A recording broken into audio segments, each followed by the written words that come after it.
Yankees Entertainment and Sports Network.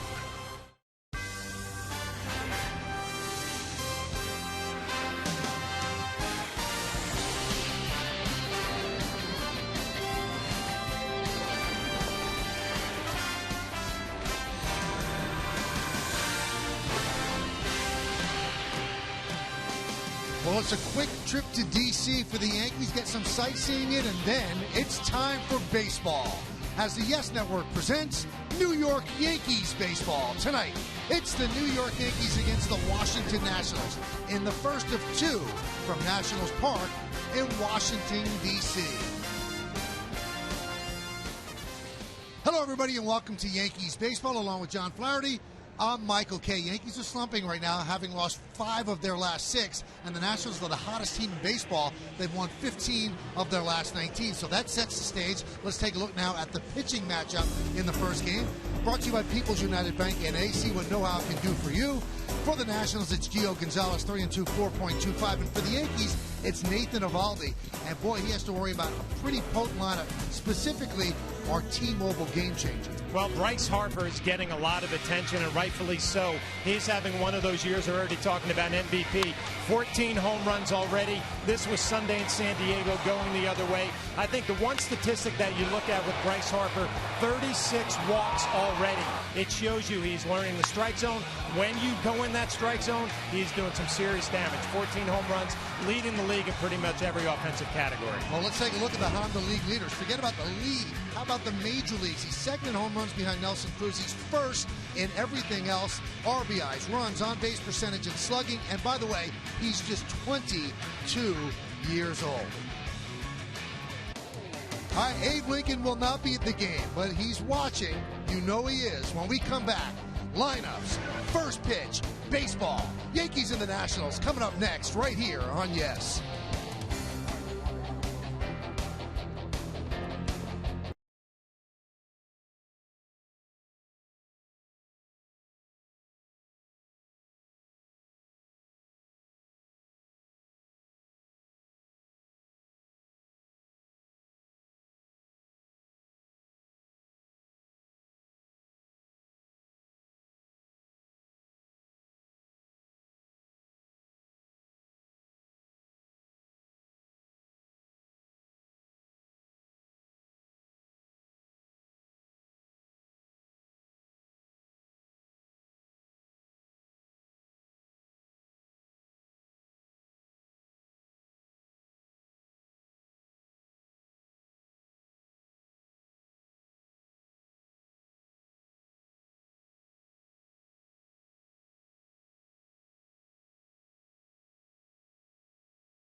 Flatbread sandwiches, Blimpie, America's Sub Shop. By Mazda. Mazda's KBB.com's lowest cost to own brand in over 5 years. And by Remax. Nobody sells more real estate than Remax.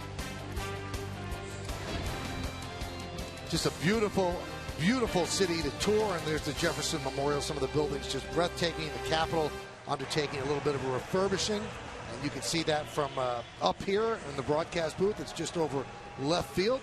Inside Nationals Park, the Nationals have taken the field, so why don't we take a look at the Yankees starting lineup presented by Lexus, and this is the lineup that Gio Gonzalez is going to face. The center fielder, Jacoby Ellsbury, will lead off, batting second and playing left field, Brett Gardner. In right field, it's Chris Young hitting third. Cleaning up first baseman Mark Teixeira. Catching and batting fifth is Brian McCann. Chase Headley, the third baseman, will bat sixth. Batting seventh, playing second base, Jose Ferrella. The shortstop is Stephen Drew. He'll bat eighth. No DH in the National League Park, so Nathan Eovaldi is going to pitch, and he'll bat ninth. That lineup for the New York Yankees going to face the veteran left-hander Gio Gonzalez. His 4th season here with the Washington Nationals. Take a look at his numbers on the year. It'll be his 8th start, 3-2, 4.25 ERA. We'll check out our pitcher scouting report, which is brought to you by your Tri-Honda dealers. He's won his last 3 in a row. He beat the Mets, the Braves, and last time out, the Arizona Diamondbacks. Done a really nice job staying away from the big fly, staying away from the home runs. Only 1 home run his last 11 starts.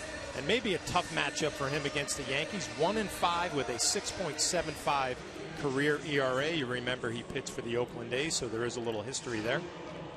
All right, let's check out the defense behind Gio Gonzalez. And it's presented, as always, by Geico. Michael Taylor is at left, Denard Span in center, and Bryce Harper over at right. In the infield, it's Escobar, Desmond, Espinoza, and Zimmerman.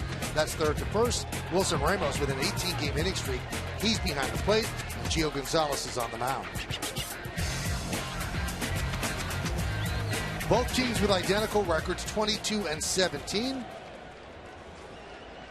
And this begins a 2-game series interleague matchup. Jacoby Ellsbury's ready. Gio Gonzalez is ready. And let's do it here in D.C. The first pitch is outside, and we are underway. The crew chief, Jim Joyce, is the home plate umpire. Marvin Hudson at first, Chris Siegel at second, and Chad Fairchild is over at third. 1-1. Now you see Gio Gonzalez working quickly. Fastball, changeup, curveball combination. Will elevate his fastball with 2 strikes up in the zone.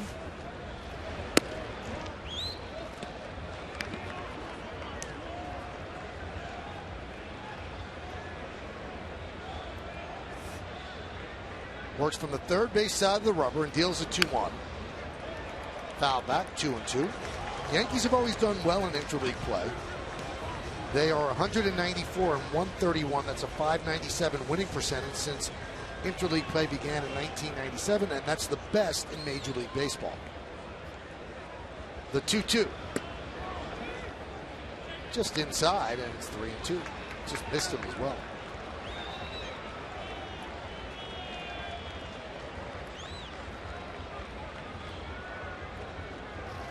And the payoff is grounded up the middle. Grabbed there by Espinoza, fires to first, and they get the speedy Ellsbury for the first out. That's some play by Danny Espinoza. Well, Jacoby Ellsbury kind of coming back to earth a little bit. Has been red hot before a tough little stretch lately. Nice play by Espinoza going to his right, throwing on the run. The accurate throw getting Ellsbury by a half a step.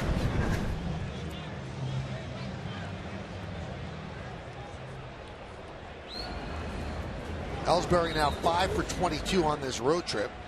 And here's Brett Gardner. And as you can see, Brett has decided to ditch the mustache. So the mustache, which got the Yankees on a hot streak, now they've lost 5 of 6. So some guys have gotten rid of the mustache and some guys have kept it. And there's a strike to Gardner. Now, will you say Brett is responsible for starting that trend? So once he ditches it, you would think everybody would. What?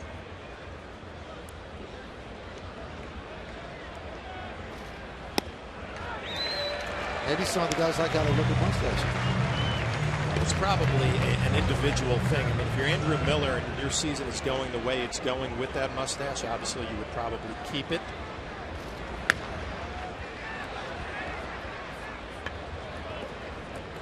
Did you ever have one? I tried to do like the little goatee thing in Tampa Bay. Grow the hair out long, do a little facial. It didn't go very well. Really? Yeah. The 0-2. Grounded to second. Espinoza gets Gardner. 2 outs.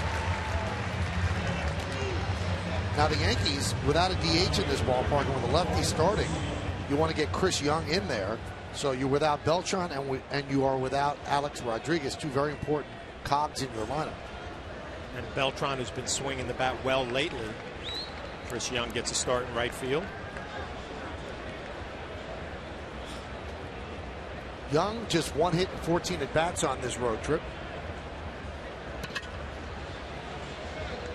Second baseman Espinoza shades up the middle, but he's still on the second base side of the bag, and there's a strike.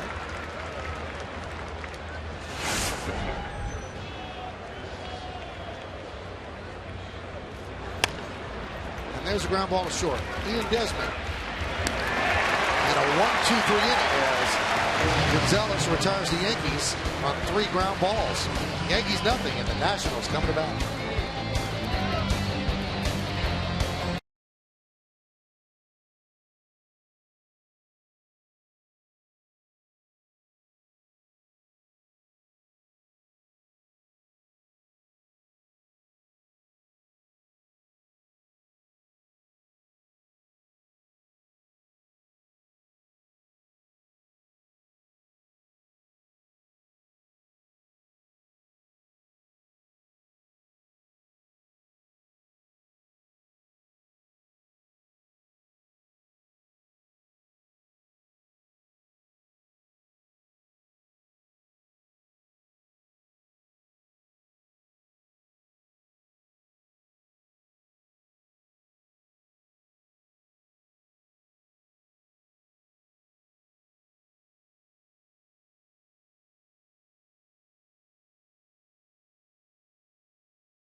The Nationals starting lineup. Denard Span, the center fielder, will lead off. Batting second, playing shortstop, Ian Desmond.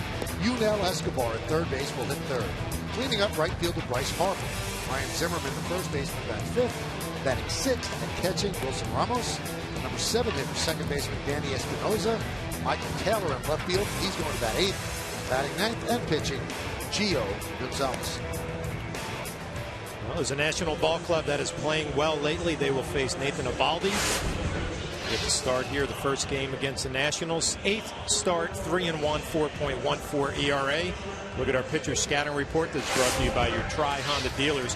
Really coming off of tough losses last time out. 7 shutout innings. Went back out for the 8th. Ended up giving up 4 earned run. Dylan Betances was involved in that as well. And decent numbers here at Nationals Park. 2.79 ERA over 3 starts. And he's going to have to watch out for Bryce Harper, obviously a red-hot hitter. The lefty's hitting .357 against Eovaldi this year. That'll be a matchup to watch tonight. Denard Span will start it off. A .379 on-base percentage.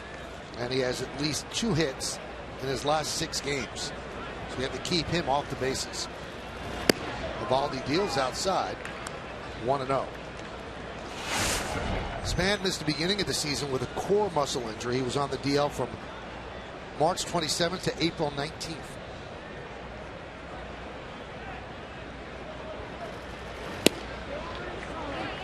(2-0) to Span. Bryce Harper gets all the attention here. The Nationals playing so much better lately. Span was a big loss early on, and the Nationals really struggled in the month of April. Getting him back at the top of the lineup, big addition. Well, John, through April 27th, they were 7-13, and they scored 3.45 runs per game. Since that time, hottest team in baseball, 15-4. Span grounds into second. Perella is there. And in that 19-game stretch, they now average 6.58 runs per game.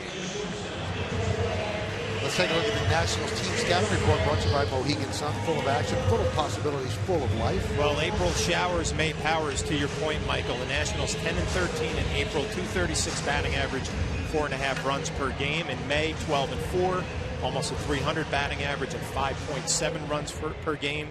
Running mates and Nats have scored 194 runs this season, most in the National League, second in Major League Baseball behind the Blue Jays. And the starter struggles.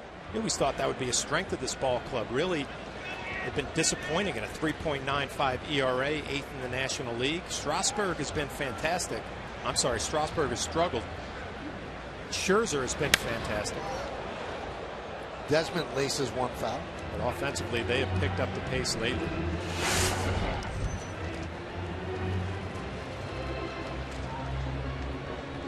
Desmond has a 4-game hitting streak, and he's 6 for 17 during that time.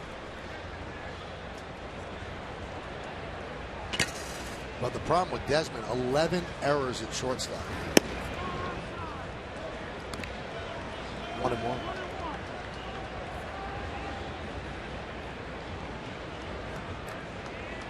Nationals just came off a West Coast trip. They were 5-2 on that trip. Yesterday was an off day for them, as it was for the Yankees.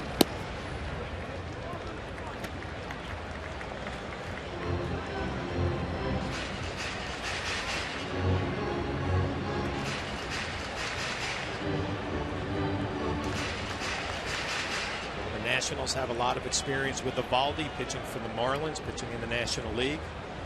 Plenty of at-bats against him.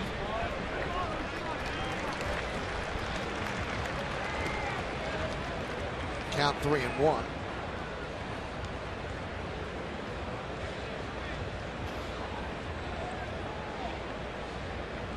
And Eovaldi deals. Fly ball right center. Turning and looking is Ellsbury, and that ball's gone. A home run the other way for Ian Desmond. And the Nationals on the board. They lead 1-0.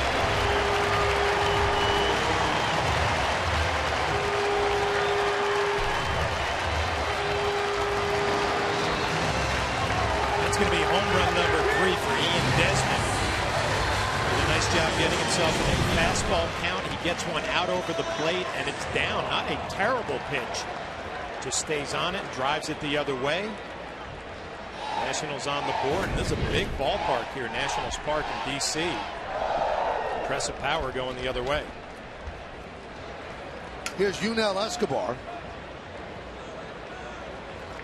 23 for his last 58, hitting about 400 over his last 14 games. Looked like it was going to be a double with the gap going the other way, and it just keeps carrying over that abbreviated fence out right field, a little higher than normal.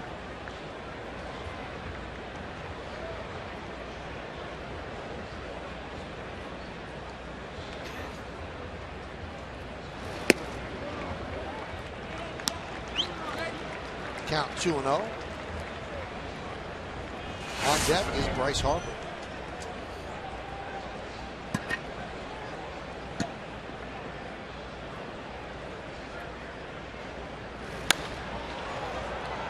Fly ball, right field, moving toward the line is Young. And he makes the play in foul territory for the second out. Let's check out the Yankee defense presented by Geico.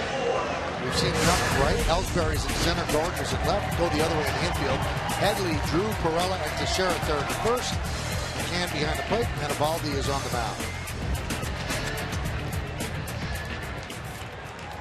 And here is probably the MVP of baseball right now. His numbers just off the charts, and realizing the potential that people pinned on him at the age of 16 or 17. He's just 22 years old. And John, you pointed out something during the opener I think is so key. He's walking a lot, and that's changed this whole game. Look what he's done in his last 11 games. 9 homers and 22 ribbies. He has 36 walks on the season. Yeah, that's the big difference for me, and I think everybody else watching him. Kind of the patience of a young hitter growing up and maturing. Now, if you come in that strike zone, he does some serious damage. If not, he will take his walks.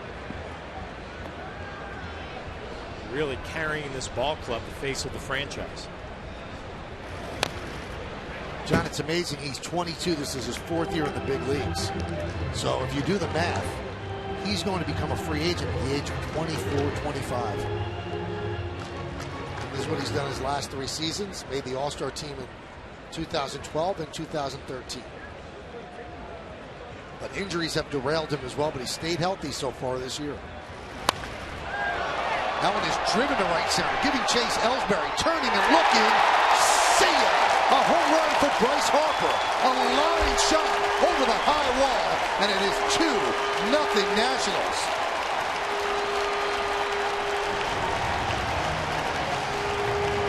Well, this is just a magical year for Bryce Harper. 15th home run on the year, and I don't even think that was his ace swing. Looked like he might have been out front a little bit. It's a breaking ball. It's down. He goes down to get it. From the side, you get a great look.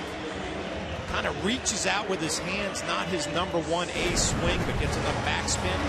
Ball definitely carrying the right center field. Home run number 15. Now, Brian McCann is staring into the Yankee dugout right now. Don't know what he's looking at.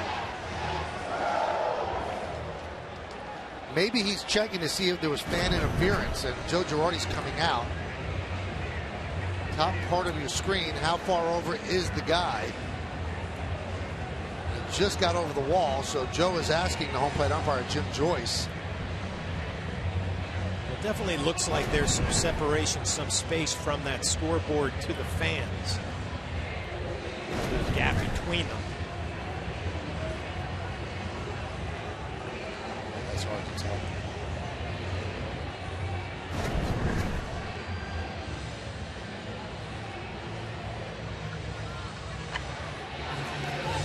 Guy in the Nationals jersey caught it. He's texting out that he caught it. And the Yankees are going to challenge.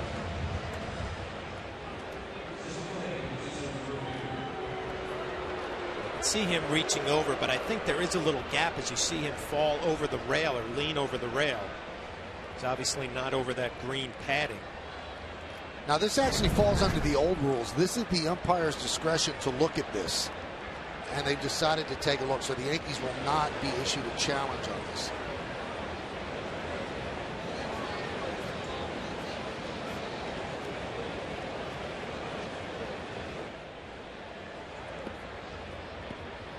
So they're checking back with baseball in Manhattan right now.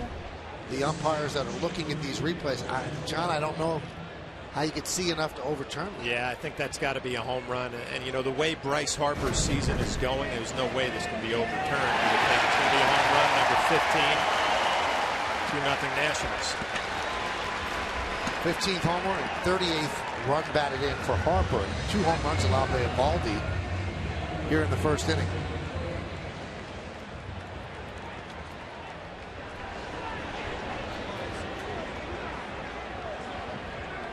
Last 12 games for Harper, he has 10 home runs.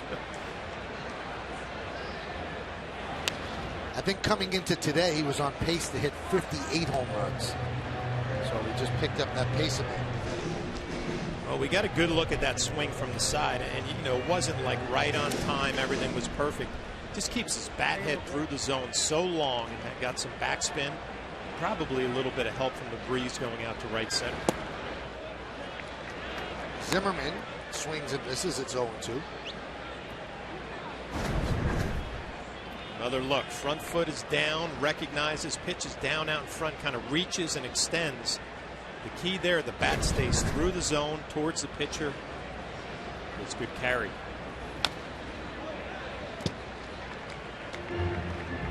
.98-mile-an-hour fastball fouled back.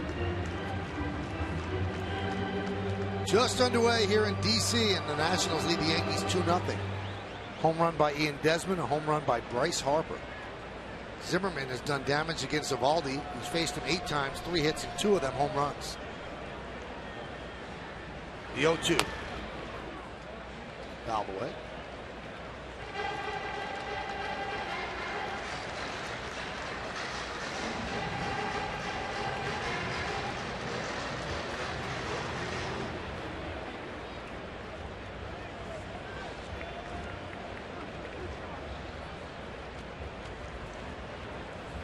.20 pitches so far for the Yankee right-hander.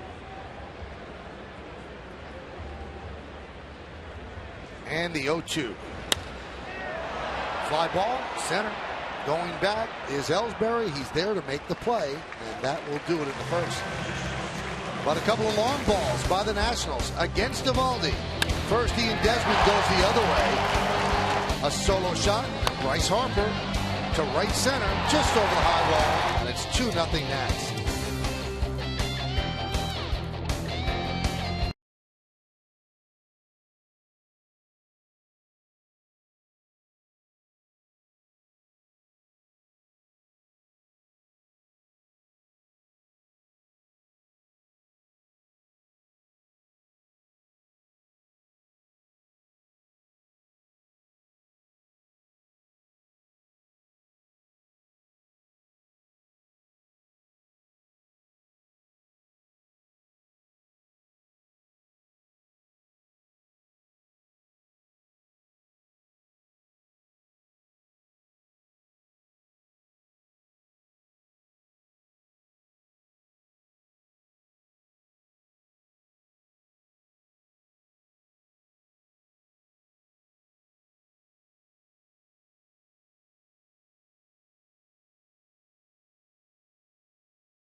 Yankees, we started the conversation with this. Who do you think is the most exciting position player in Major League Baseball today and why? Catherine Rossi said easily Bryce Harper. At only 22 years old, he's already proven himself. He's dynamic and highly talented. Follow Yes Network and tweet us your responses using hashtag Yankees Camry Hybrid to keep the conversation going. Mark Teixeira takes the ball, 1-0 as we start the second. Bryce out right. Teixeira grounds run to short. Desmond away. Let's look at the game time weather presented by Bigelow Tea. Kind of a summer day, hot and humid, 84 degrees, 5 to 10 miles per hour is the wind, humidity 41%. It's mostly clear, but it always feels sticky in DC and Baltimore, and I felt that today.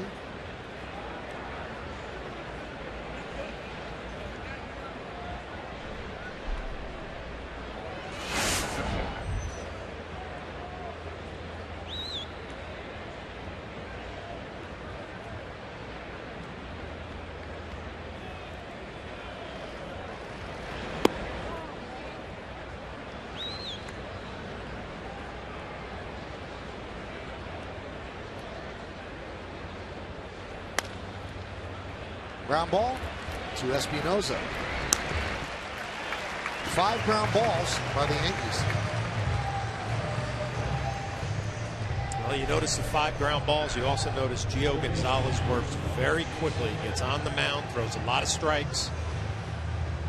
Lets his defense make the plays behind him. And you watch the Nationals, they will shift. It's not that over-aggressive shifting we've seen around Major League Baseball. There's a strike to Headley. 0-1. Headley 7 for 24 so far on the road trip.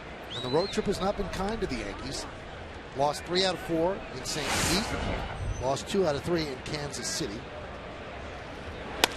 That one's grounded back to Gio Gonzalez. Quick hands, he knocks it down. And he gets Headley to the final out of a 1-2-3 inning. And it took 6 pitches to get 3 outs. We go to the bottom of the second.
Back here at Nationals Park, 2-0 Nationals over the Yankees as we go to the bottom of the second. And Ramos grounds one up the middle, grabbed by Drew. 1 pitch, 1 out.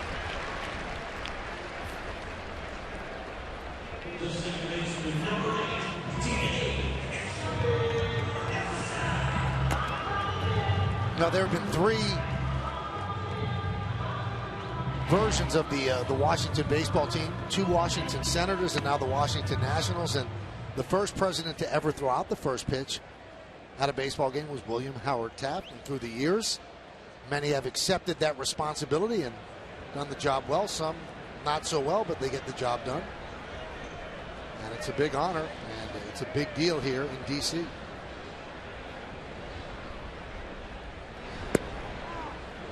Danny Espinosa takes outside, 1-0.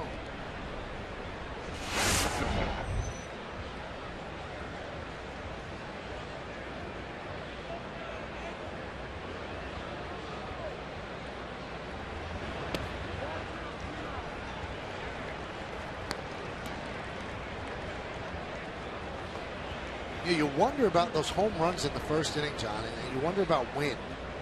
And you see the flags out in left center field, they're not blowing at all. And they're hanging just right to the pole. Ground ball to Drew. So I'm not really sure that wind affected that at all. Maybe it's the hot weather. Maybe the hot weather, the ball jumping a little bit more. And anytime you come into a new ballpark, and this is my first time ever here at Nationals Park, you know, you try to figure out where the ball is traveling during BP. I mean, there are some flags way up top by the National sign over the scoreboard that have a little bit of a breeze, but I think you're right. The humidity, how hot it is, ball seems to be jumping a little bit better today. Here's Michael Taylor. He swings and misses.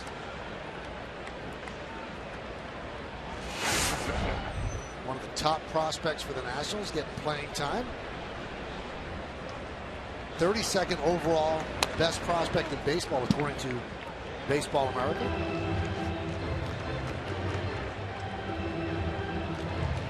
Taylor, one of those guys we saw in spring training when he came over to play against the Yankees, had a good afternoon, young player, top prospect. Gets a couple of hits, you like the way he swings the bat, and all of a sudden he's in the big leagues. And he strikes out as Eovaldi bounces back and pitches a 1-2-3 inning, and he does it on just 7 pitches. We go to the third, 2-0 Nats.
#1 app for live baseball. At Bat is up to the moment and at any moment with in-game highlights, live look-ins, replay reviews, radio broadcasts, StatCast, and more. Get MLB.com at Bat for your smartphone or tablet and do it today.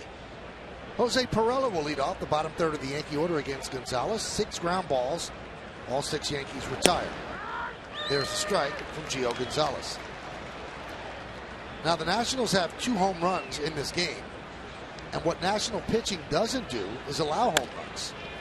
Another ground ball, Backhanded by Desmond, and the bad throw scooped up by Zimmerman, saving Desmond his 12th error of the year.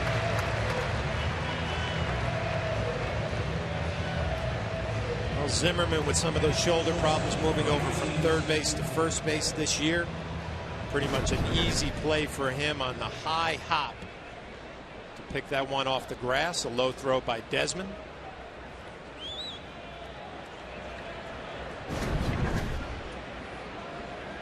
Anyway, the national pitching staff has allowed 24 home runs this year. Only the Cardinals have allowed fewer.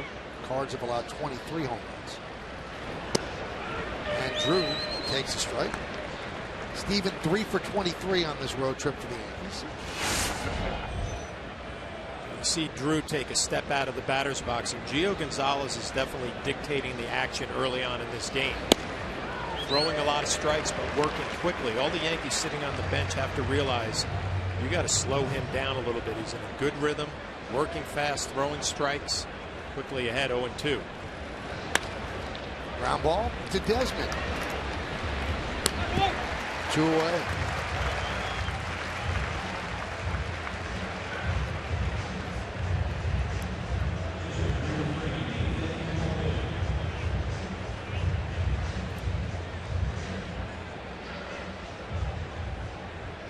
And that's going to bring up Nathan Eovaldi.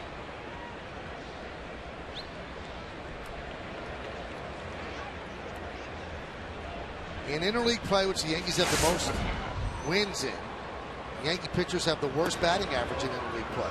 Second worst, should I say. They are at 0.93. The Oakland A's are 0.79. Eovaldi has 1 ribby in 130 at bats. At least he's used to swinging the bat, having played for the Marlins. And just like that, Gonzalez goes 3-0 on the pitcher. There they are, a group of pitchers over there with Alex Rodriguez watching. You know, Michael, you mentioned those numbers for Yankee pitchers and how they hit. I think the Yankee staff wouldn't really care that much. Just get out of here healthy. Don't get hurt. We've seen our share of injuries from Yankee pitchers trying to hit and run the bases. Wong probably hurt his career when he got hurt. And now he's running the bases. And the 3-2. Ground ball to second. Espinosa is there. 9 up, 9 down. 9 ground balls against Gonzalez. As he has been perfect through 3. We go to the bottom of the 3rd.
Brought to you by Montefiore Medical Center. Montefiore inspired medicine.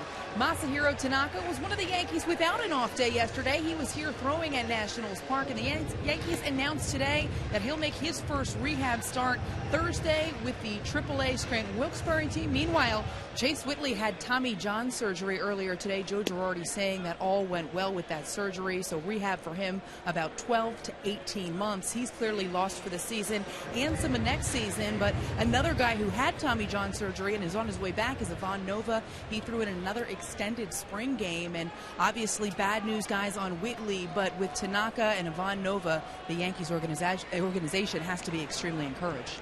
And our best wishes go out to Chase Whitley. A tough blow for that young man as Gio Gonzalez leads off.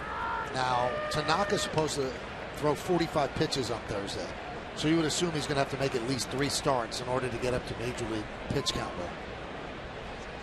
Said, hey, we're taking this game by game, but he was asked pinpoint every time you have a rehab start, typically you up them by about 10 to 15 pitches. Would you go longer than that, or would you jump that a little bit with Masahiro Tanaka? And Joe Girardi just kind of said that's typically what we do, so you can use that as a good gauge as far as how long it's going to take him to get back.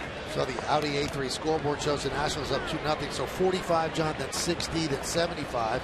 You could call him up and he would throw the 90 up here. Yeah, that would make perfect sense if that's the way it goes, but I think the Yankees are in a position right now, you know, first place, losing a little bit lately. There you see the strikeout from Gio Gonzalez, but you can be a little patient, you know, make sure he has those 3 quality starts, get the pitch count where you want it to be, no problems with the arm, and then you move on. And so Gonzalez goes down on a 99-mile-an-hour fastball. Back to the top of the lineup, and Denard Span.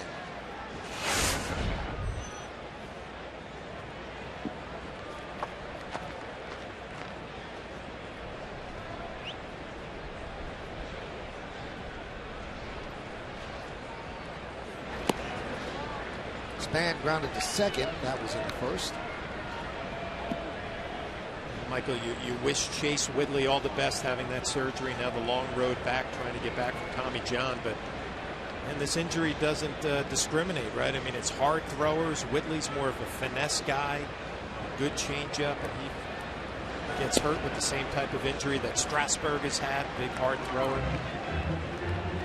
It is kind of strange, though, because baseball has taken such extreme caution that these injuries don't happen, and they're happening more than ever. You wonder, are they wasting their time? I mean, are pitchers just going to have this injury? Well, you wonder, are we getting to a generation of pitchers who... That one's grounded to third. Whitley. Check that. Headley. 2 away. You know, maybe these pitchers are throwing so much as young men, travel leagues, high school, college, then they get to the minor leagues and their arm just can't take it. Well, Flash, what you said exactly is one of the theories of Joe Girardi. He thinks kids are specializing too early right now, doing only one sport, and their body just can't handle it as all those innings kind of mount. And he thinks that's a big part of it, whereas in the past, kids would play 3 different sports. You'd get a little bit of a break, and you'd give your arm a little bit of a rest. So, again, you wonder if all the pitch counts are worth it. I mean, these kids are playing just one sport and throwing a lot before you even get control of them. Something that baseball has to examine. Here's Ian Desmond. Grounded, foul. It has gotten to the point we have the amateur draft coming up in June, and I know for a fact there are organizations who do research on the history of these high school and college kids who have already had Tommy John. I mean, you know, I think last year's draft there were 40 or 50 kids who potentially could have been drafted who already went through that surgery at such a young age.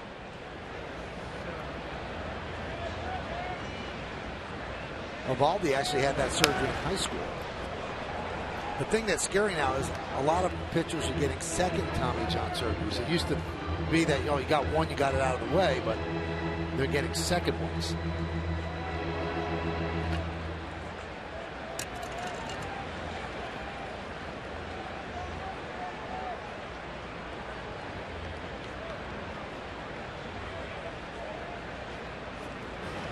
And then, John, you hear horror stories where some families have the kids have the surgery prophylactically, even if you don't need it, to tighten it and make the arm stronger. And sometimes you throw harder after Tommy John surgery.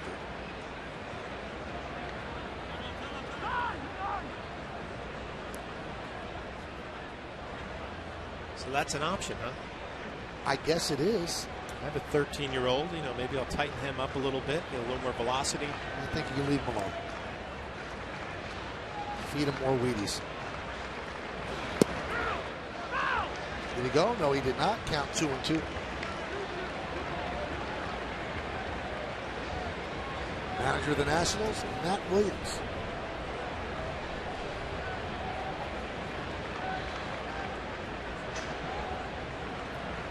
The 2-2.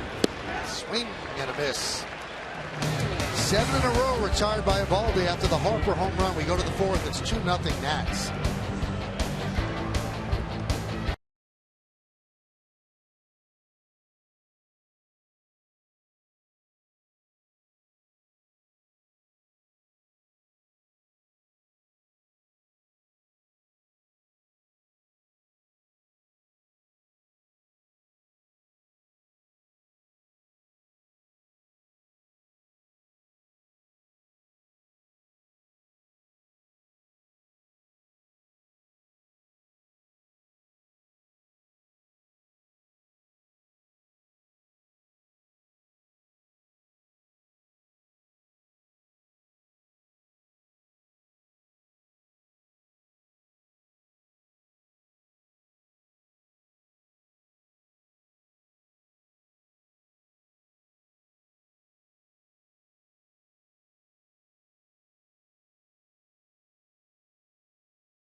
Is brought to you in part by your Tri-State BMW Centers, by People's United Bank NA, the way you bank, but way better, and by your local Acura dealer.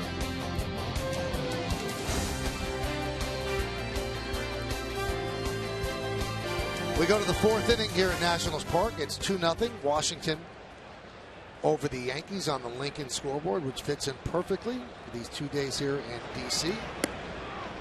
And Ellsbury takes a breaking ball inside 1-0.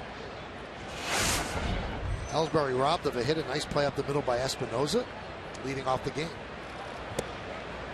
Big cut by Ellsbury. Count 1-1. Gonzalez going with the changeup, left on left inside. Ellsbury, a big swing. Swings right over the top. Looks like he's having a little trouble with his right leg. Jim Joy's giving him a chance. That's why he's dusting off home plate.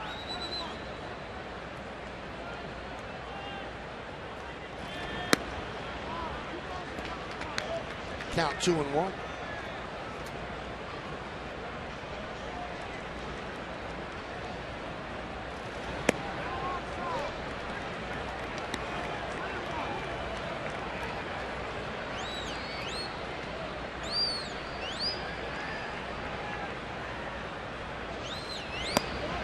And the Yankees have a base runner.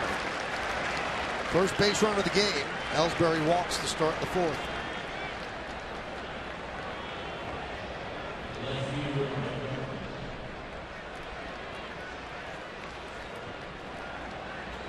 So now they get Gonzalez working out of the stretch.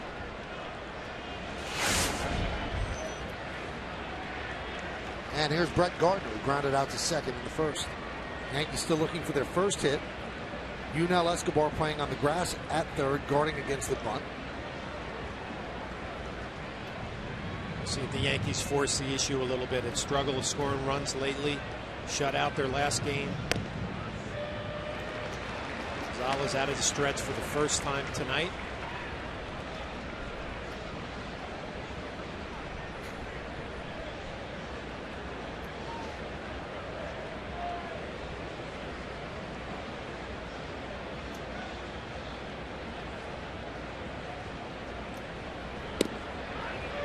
strike 0-2.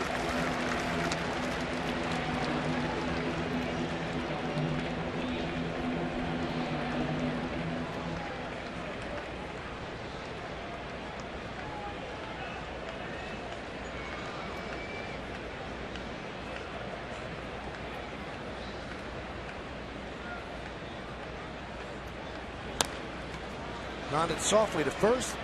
Zimmerman will step on the bag, moving to second as Ellsbury.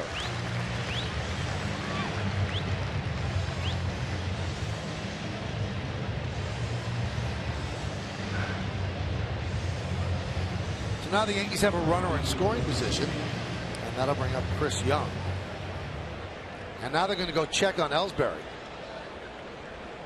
Mark Littlefield and Joe Girardi will meet Ellsbury and Pena out there. John mentioned that he was flexing his right leg after that swing and miss, so they noticed something. It was that 0-1 changeup that was down and in, and Jacoby took a swing right over the top of it and came up a little uncomfortable with that right leg. I don't know if there was something behind the knee. Seems to be pointing to the right side of the knee, the outside of the knee, and he's going to stay in.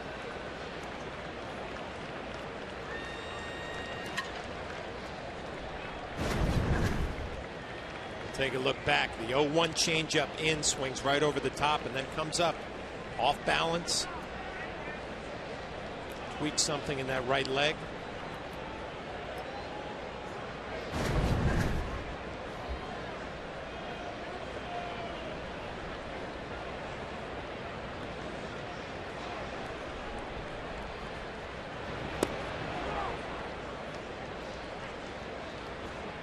One 1-0 to Young. Gonzalez, the first time a runner is at second base. A little confusion on pitch sequence.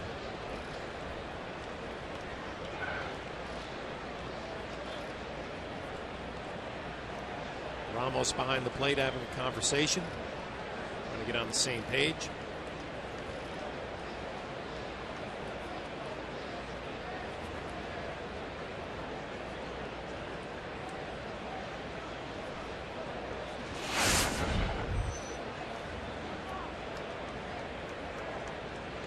Two 2-0. Nationals over the Yankees are in the top of the fourth. Ellsbury at second. Chris Young at the plate, batting third tonight. The pitch. That one is lined into right center field. It's a base hit. Ellsbury is going to score easily. Young makes a big turn. He'll stop right there. It's an RBI single for Chris Young, and the Yankees are on the board. Nationals now lead 2-1. Oh, Chris Young gets a start in right field. Carlos Beltran has been swinging the bat lately. Girardi decides to go with Young, and it pays off right here. Fastball out over the plate, down a little bit. Head down, drives it right up the middle, slicing a little bit to right center. Said it, Michael Ellsbury is going to score easily. Doesn't need to push that right leg. He's getting an opportunity here in the fourth inning, and they cash in. Teixeira takes outside. Now, John mentioned earlier the Yankees were shut out on Sunday. They have a streak of 2,596 games since the last time they were shut out in 2 straight games. And that is the longest streak in Major League history. So that streak continues.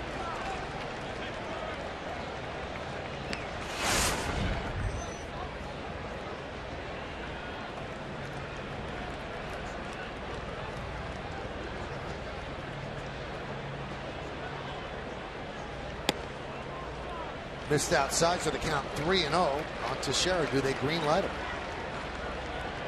I think Gonzalez has shown us he's going to throw the ball over the plate. Mark Teixeira, if you get a pitch you like, take a good rip. And he walked him. So a leadoff walk is what started this. Now a walk pushes Young to second, and the Yankees have runners on first and second with 1 out.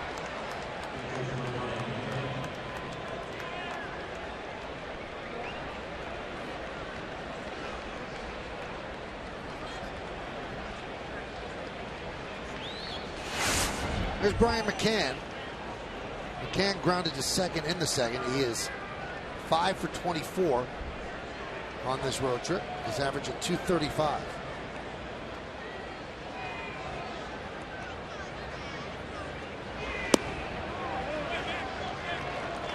And now Ramos wants to talk with Gonzalez. McCann, a .314 hitter with runners in scoring position.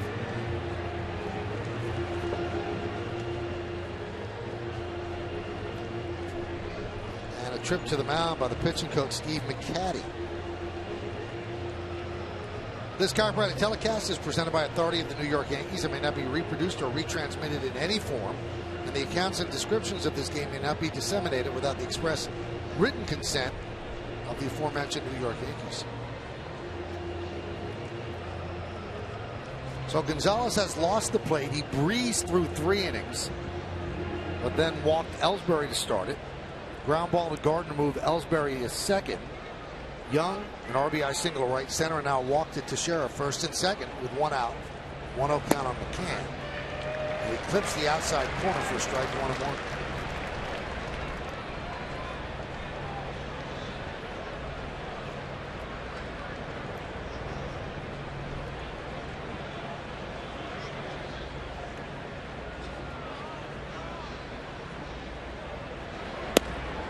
This might be the best broadcast site, John, for inside-outside on strike calls.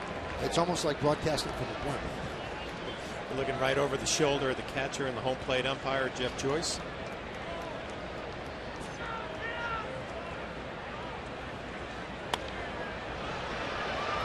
Now, also, you're seeing a camera shot that you don't normally see because the broadcast booth is way high over all of the seats.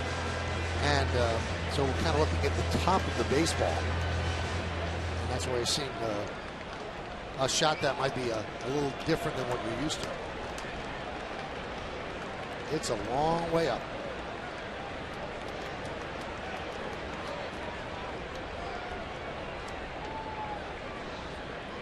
The 2-2. Rip foul. Nice dance by Pena to get out of the way. So you're saying there's no chance of a foul ball up here? Boy, I would be surprised.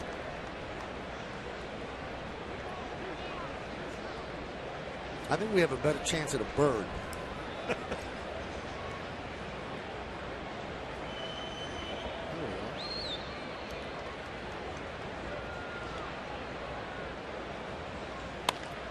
Right back up the middle. Desmond flips the second one on to first. Not on time. Moving to third is Young.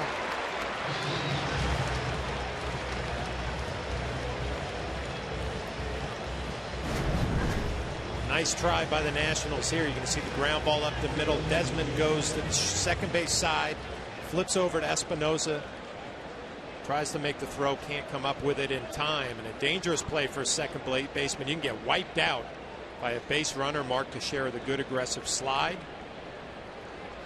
Slides before second base, nothing wrong with that. And that brings up Chase Headley. Runners on the corners, 2 outs. 1-0. The Yankees definitely doing a better job second time through the lineup, stepping out of the box, letting Gonzalez get into that good rhythm. Pace of the game is definitely slowed down. That gets the outside corner, 1-1.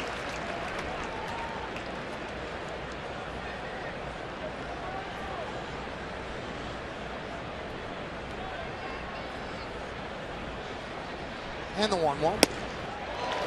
Got the fastball by him, 1-2. Mentioned earlier, Gonzalez will elevate his fastball. He'll show you the changeup, roll a curveball in there, and then elevate the fastball. Headley swings right underneath it. This will be the 25th pitch of the inning, and it's a 1-2 pitch. 2-2.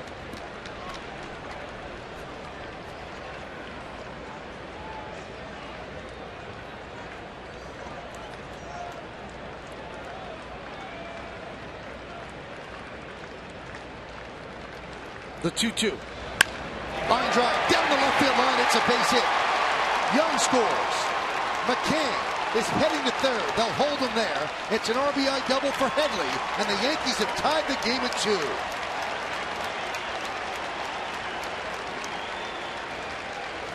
Well, the Yankees cashing in here in the 4th inning. The opportunities that they are getting, they're taking advantage of. Big hit by Headley with 2 outs, behind in the count with 2 strikes. Gets a fastball middle and just hammers it to left field. Swung at a high fastball earlier. Gonzalez did not elevate a little bit higher. Right down the middle, and Headley takes advantage. Ramos with another conversation with Gio Gonzalez. Well, you can tell Gio Gonzalez, he talks to himself a lot, animated out on the mound. See how things, when they get going in the wrong direction, they can start happening quickly. Definitely the case here in the 4th inning. Here's Jose Perella. Gonzalez steps on. Before you know it, you'll be down 2 here with Perella up with 2 outs, a couple of runners in scoring position.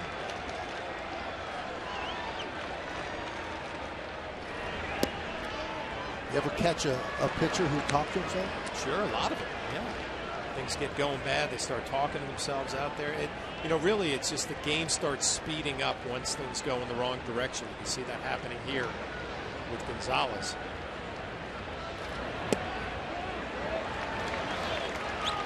First 3 innings really aggressive in the strike zone. Now he's picking a little bit more tentative that we saw early on.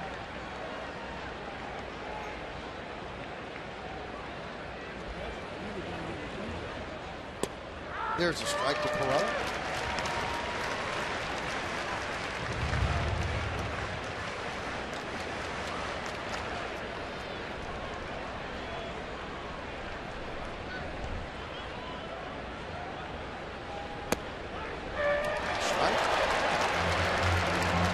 The first 3 innings, Gonzalez threw 29 pitches.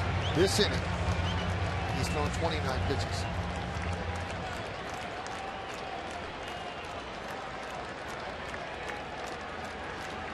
Two balls, 2 strikes, 2 outs, 2-2 game.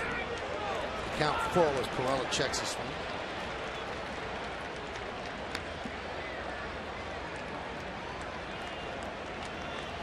An interesting 3-2 pitch here. Gonzalez went with a 2-2 curveball. Lefty hitting Drew is on deck. First base open. Thrown a lot of pitches. Slow roller, third baseline. It's a fair ball. It hits the bag. A base hit for Perella, and the bases are loaded. Escobar let it roll. That was his only chance, but it would not go foul. Well, this is one of those plays when you're the home team, you know exactly which way the ball is going to slope when it goes down the line. Escobar plays here all the time. He knows this is going to stay true, and it does right off the bag. This infield base hit for Perella to extend the inning. Boy, Brian McCann is really lucky. If that ball hit him, he would have been out. It came very close to hitting him. If you get hit in fair territory, you're out. Perella would have gotten a hit, but it would have been the end of the inning.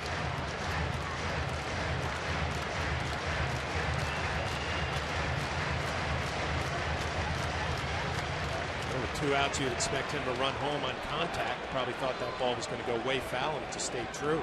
Or maybe he thought that would have given Escobar a play. He had no play at first. Here's Drew with the bases loaded. And there's a strike. Off the bat, you're thinking with 2 outs, he starts coming, and then he goes back to the base. Ball just missed his foot.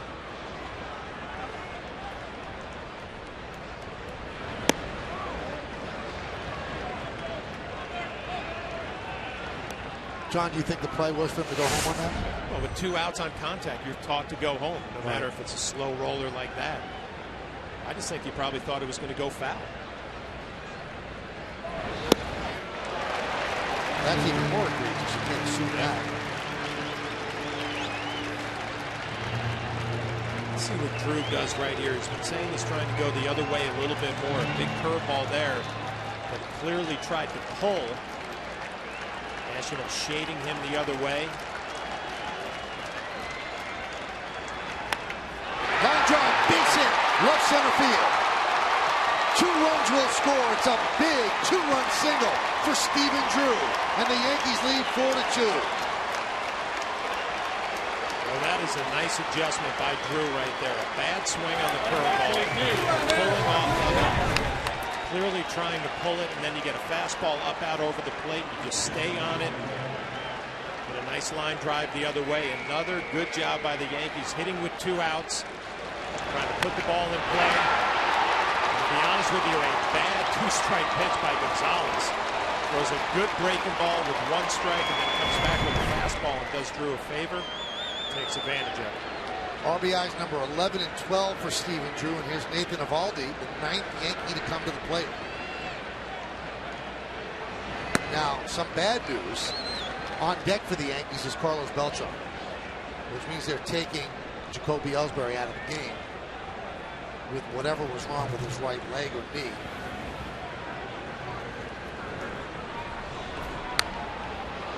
Eovaldi fights that one off.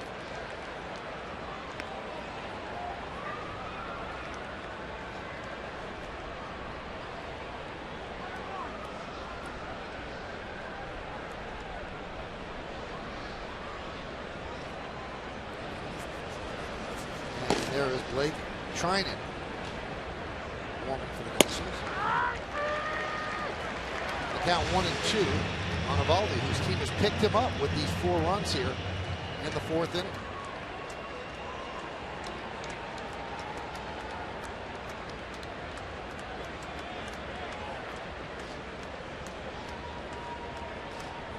This will be the 40th pitch of the inning. So the wheels have come off for Gonzalez.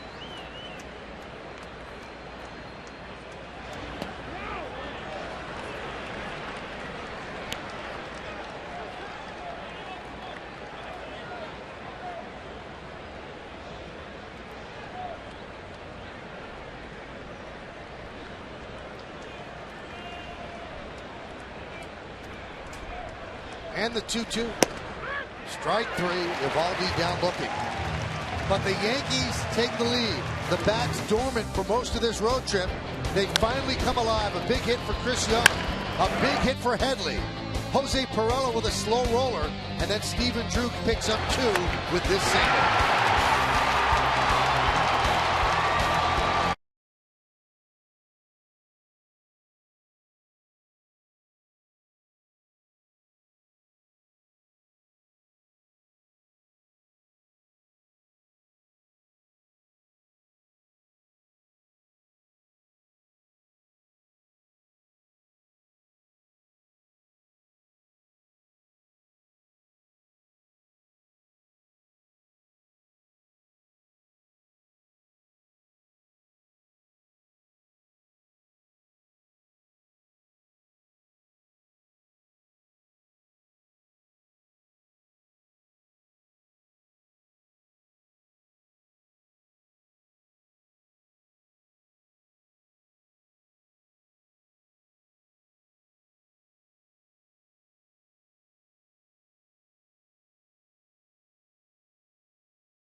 Back and forth from New York to D.C. You can drive, it takes about 5 hours. Right. You can take the train, maybe it takes about 4.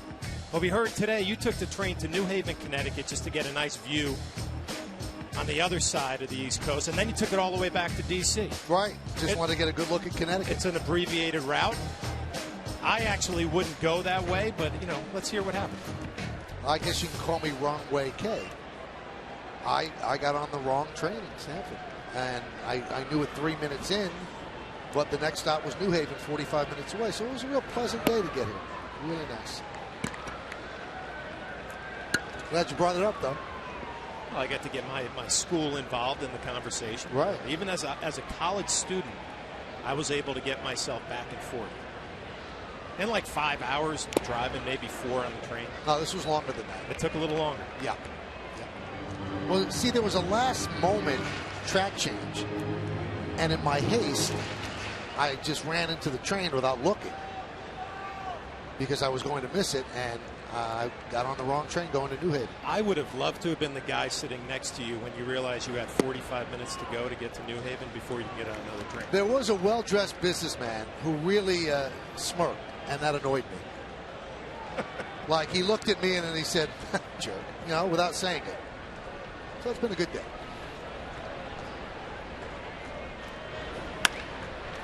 There's a base hit to left field as Escobar leads off the fourth with a single. Also, we want to clarify the ground ball roller up the third baseline. If the ball strikes McCann before he gets to the plate, he's out. Before he gets to third. If he's standing on third, he's not out. And it was very close there. His heel was up before his foot even came down. If his foot would have gotten struck before he came down the bag, that's the end of the inning right there. That's how close that came. And also, McCann not trying to score on that, but Stephen Drew picked him up with a big 2-run single.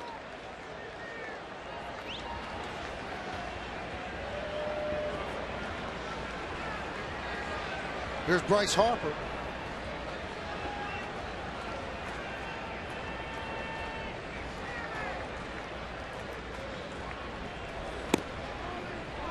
The Yankees have released this statement that Ellsbury has a right knee injury. Nothing more specific than that, as Beltran is taken over in right and Young moves from right to center.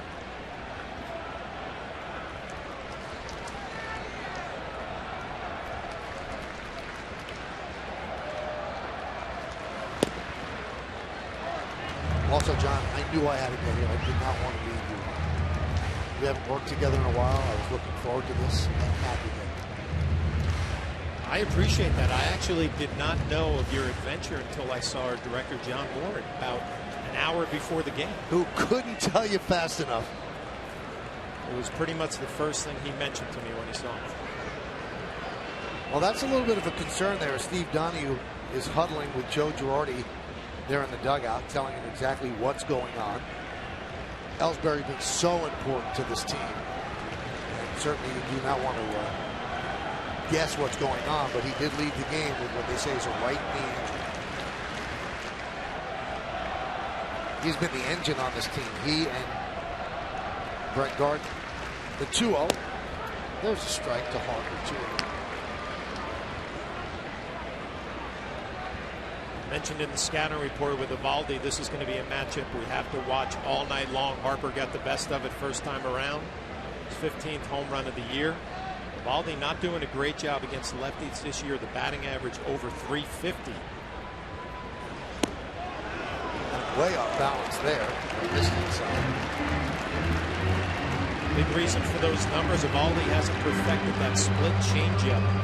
He hasn't really thrown it a bunch in ball games to neutralize the lefties. Harper in a good count here, 3-1.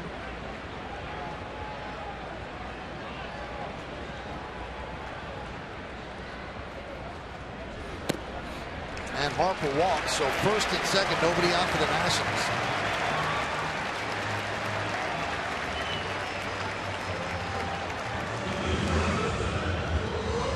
Larry Rothschild, the pitching coach, looking on. We talked about Harper and his patience this year. That was in the back. Clearly, Eovaldi was just being careful, pitching around a little bit. Didn't want to give in with a 3-1 fastball down Broadway.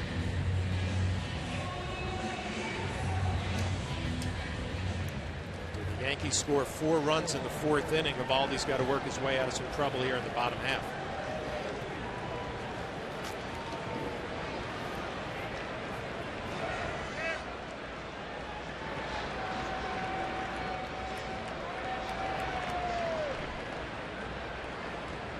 First and second. Ryan Zimmerman at the plate. Former Gold Glove winning third baseman has been shifted to first. Bad shoulder, couldn't make the throw. And also in the middle of a long-term deal, so the Nationals had to find a spot for him. There's no DH in this league, so he's now the first baseman.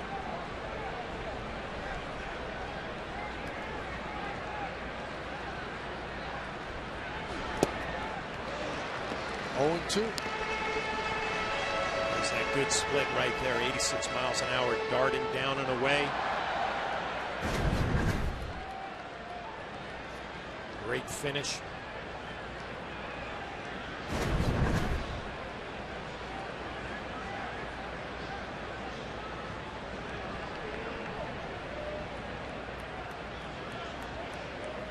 The 0-2. 1-2 to Zimmerman. You've got Escobar at second and Harper at first.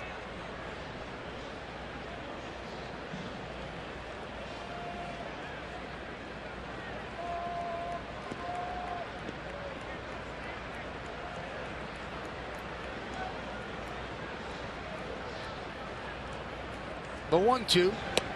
Strike three. Zimmerman down looking. He went off speed and froze Zimmerman.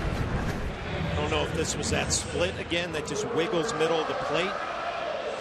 Slider that maybe backed up, whatever it was. 86 right down the middle, fools Zimmerman.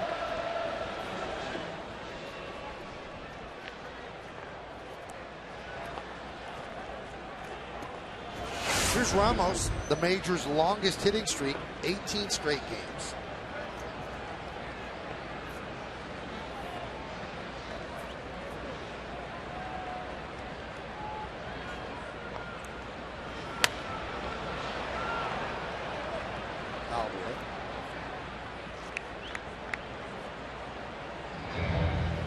Boy, John, have you noticed that this was a really late arriving crowd? I mean, pockets of empty seats have been filling up as we move along. But there's a lot of traffic in this town, a lot of roads closed off. People taking trains the wrong way. If it makes you feel any better, it took me 6.5 hours to drive my family here last night. Make you feel better? Well, we had about the same length trip. Meredith feels great, though. She was on a Segway yesterday, ripping through the streets of D.C.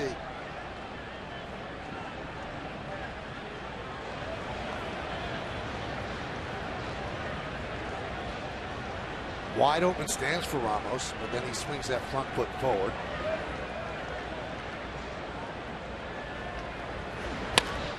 There's a ground ball to third. Headley to second one. On to first. It's a double play around the horn. 5-4-3. So Evaldi works out at first and second. Nobody out to get out of the jam. We go to the fifth. It's 4-2 Yankees.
The Yankees and the Nats hit the field in the series finale.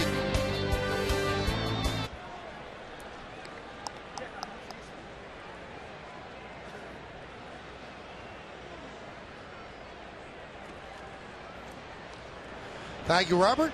As the Yankees go to the top of the fifth inning, and they are leading by a score of 4-2. And Carlos Beltran, batting in the leadoff spot, leads off the inning, and he dunks one into left center field for a base hit. So for Beltran, that extends his hitting streak to 10 straight.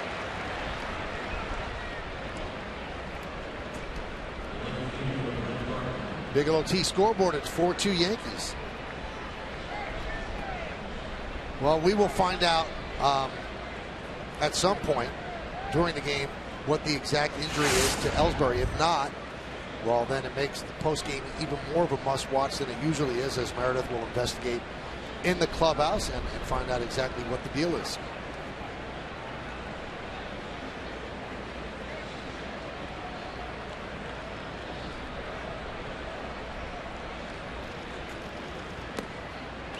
And the pitch is low to Gardner, 1-0.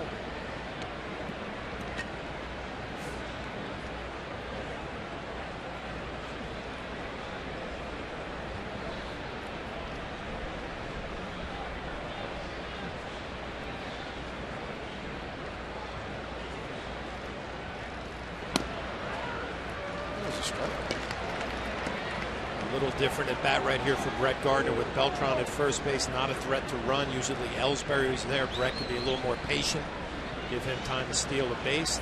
Not the case now. He could be a little more aggressive. Try to pull a ball in that hole between first and second if you get a pitch inside. Soft ground ball is short. They get Gardner as Beltran moves to second.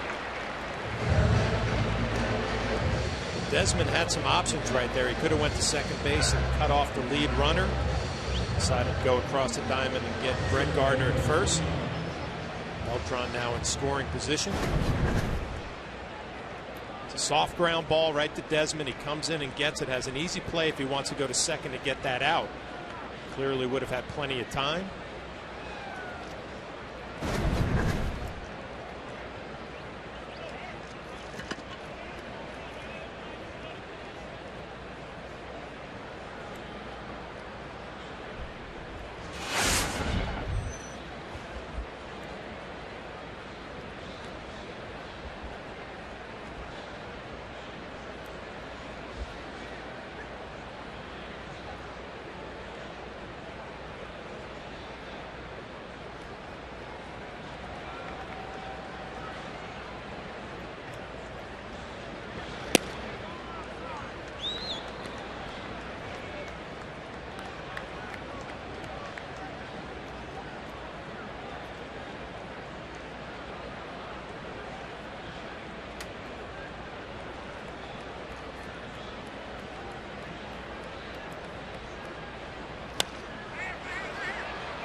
Popped up.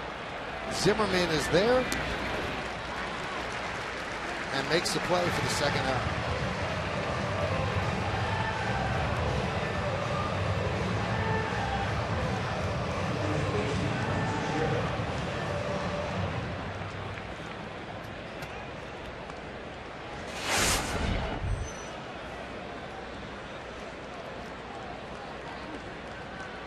Here's Mark Teixeira.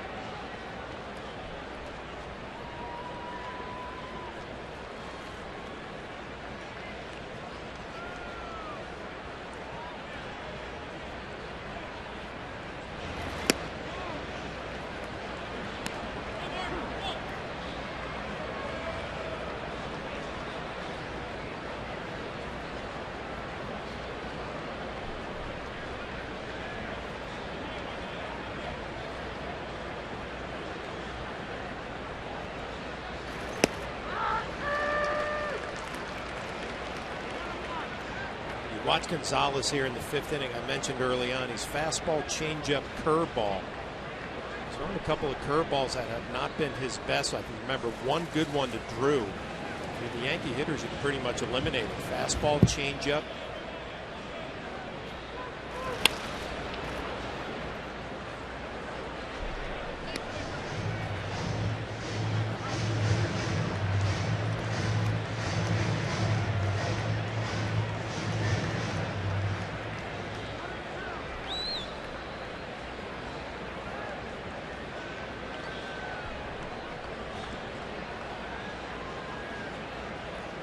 Beltran leads off second. We're in the top of the fifth.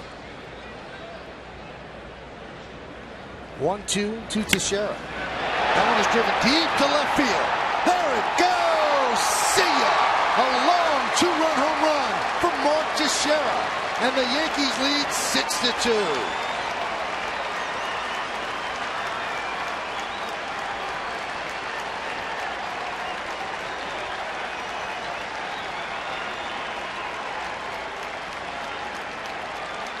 talked about Gio Gonzalez in the scouting report. He's done a good job keeping the ball in the yard early on this year. Won 3 in a row coming into the start because of that. But he throws back-to-back changeups to Mark Teixeira. The first one he pulled foul. The second one he hammers into the seats in left field.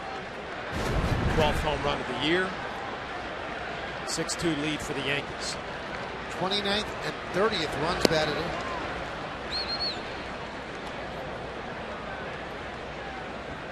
At this level, you go back-to-back with pitches, changeups. In that case, to Mark Teixeira. The second one better be a lot better, more quality than the first. This one was not. Mark was all over.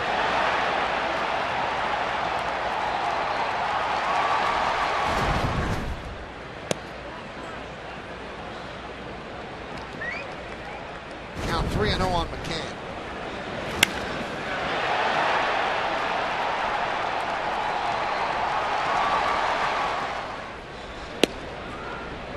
No doubt about that one. He just crushed it. What you love about that, the changeup before he pulled foul. This one he was able to keep his hands inside. The flight of the baseball was true. It didn't have any hook on it.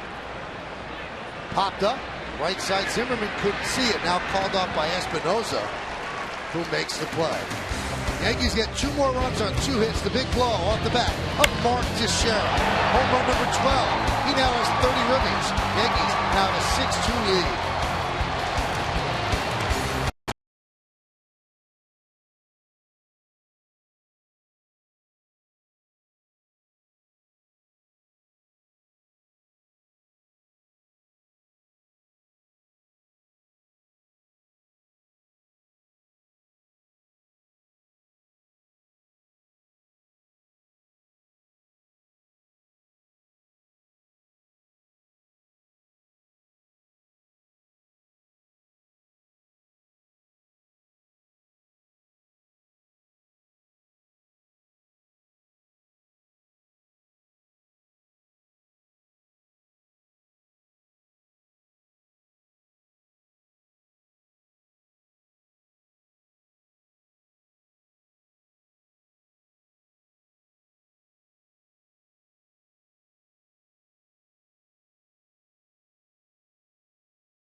Taking the Rangers to first. 18,000 guests 14 and younger are going to receive a Yankees drawstring backpack courtesy of Kumon.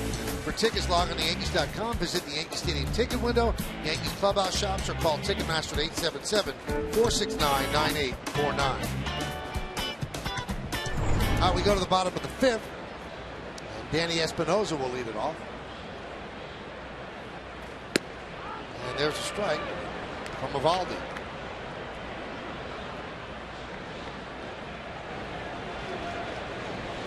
That will probably do it for Gonzalez. He's due up 3rd in this inning.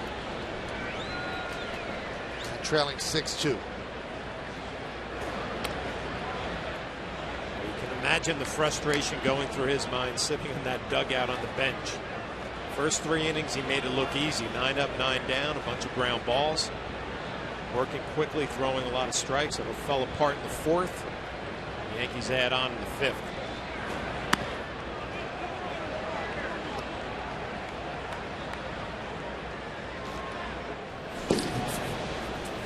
A.J. Cole is up.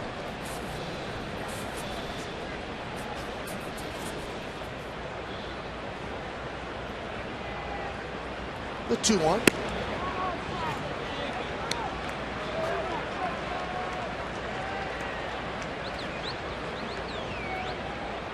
Bigelow T scoreboard, 6-2 Yanks.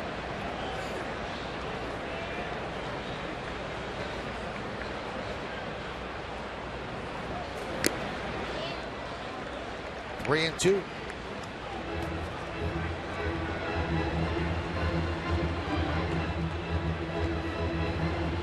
Pitch count in great shape for Eovaldi, a 4-run lead. Off day yesterday and an off day coming up on Thursday. Joe Girardi can go to his bullpen earlier than he wanted to, or than he needs to if he wants. Fouled away. Eovaldi trying to go deep into this ball game. Pitch count only at 62 right now.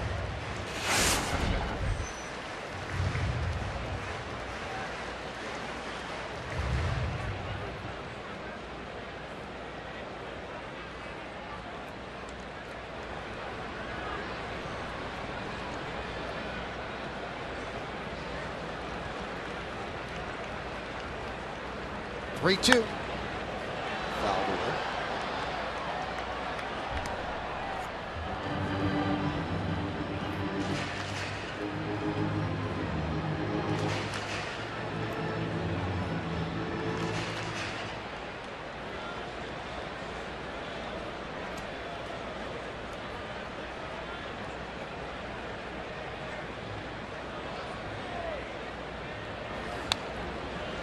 Foul back again.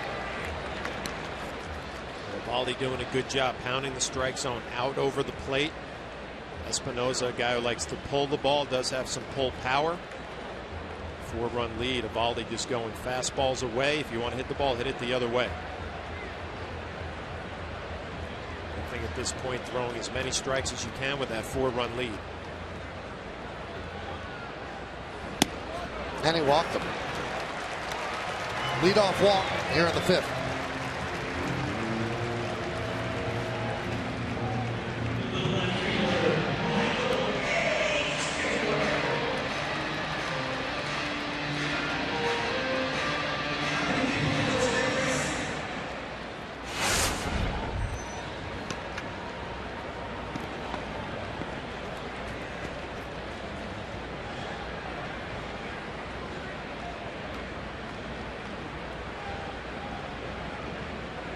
That'll bring up Taylor. Clint Robinson is on deck. The pinch hit for the pitcher.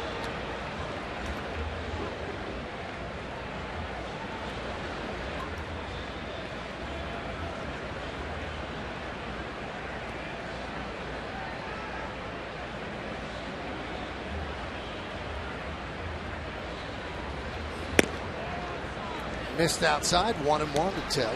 Taylor struck out in the 3rd inning. Yankees lead 6-2 on the bottom of the 5th.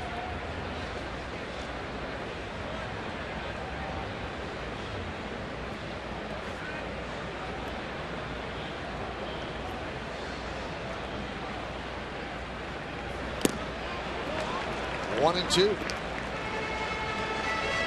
Good sliders from Eovaldi against Taylor. He struck out his first at bat. A couple of sliders in that sequence. The bigger breaker might have been the curveball there, down and away.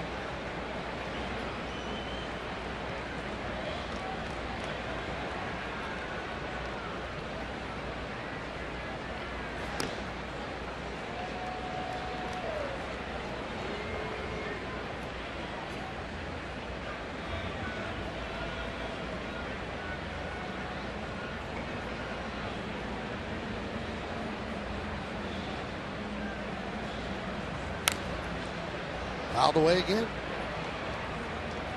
So Eovaldi, nice bounce back. You give up 2 home runs in the 1st inning. There's a chance you could unravel, but he has not done that. He allowed just 1 hit since then. And the Yankee offense has picked him up with 6 runs, 4 in the 4th and 2 in the 5th. Michael, you think back to his last game against Tampa Bay. He was dominant for 7 innings, then went back out for the 8th, and things kind of fell apart. I wonder if that carried over here the 1st inning, having a tough time. But you're right, bounced back nicely. Yankees offensively doing the job early in this game. More specifically, middle of this game.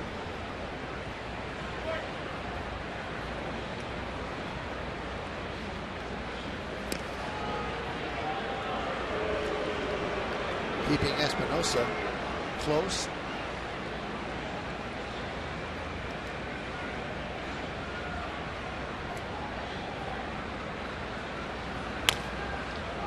Grounded foul. Taylor has seen so many breaking balls out over the plate. Starting to get some better swings. You wonder if Eovaldi or Brian McCann maybe should throw a fastball middle in, off the plate. Stand up Taylor a little bit, get him thinking about the fastball in, and then go back down and away with the slider. Swings are getting a lot better here from Taylor as this at bat progresses.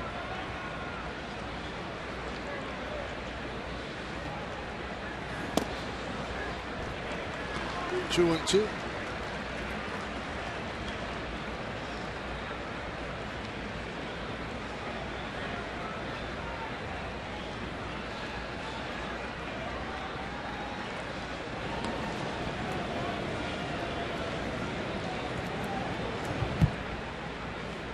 Swing and a miss. Big strikeout of Taylor. And that will bring up the pinch hitter, Clint Robinson. Well, after a couple of mediocre sliders, he comes back with a good one. Down and away. Taylor, a young hitter, aggressive hitter. Stands out of the strike zone. Another strikeout for Eovaldi. And here comes Larry Rothschild. Give him a little scouting report on the pinch hitter.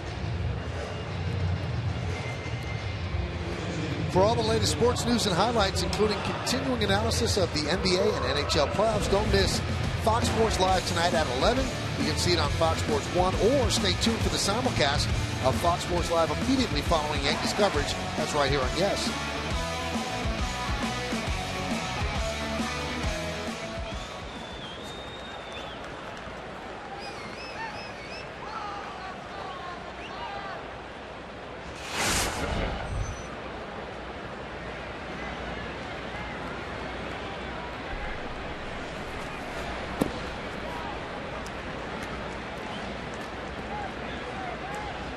Like that trip to the mound right there from Larry Rothschild, the pitching coach, playing in the National League for a year and a half.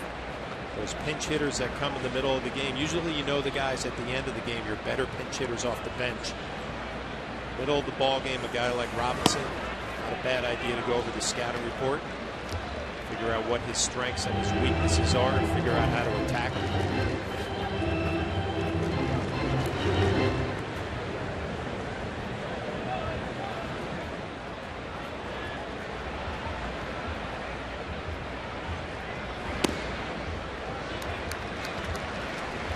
So 3-0 to the pinch hitter, Robinson.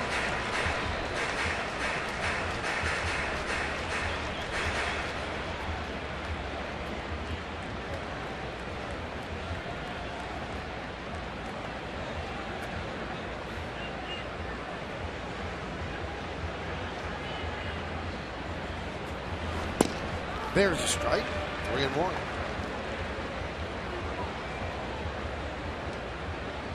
Baldy laboring a bit more in this inning.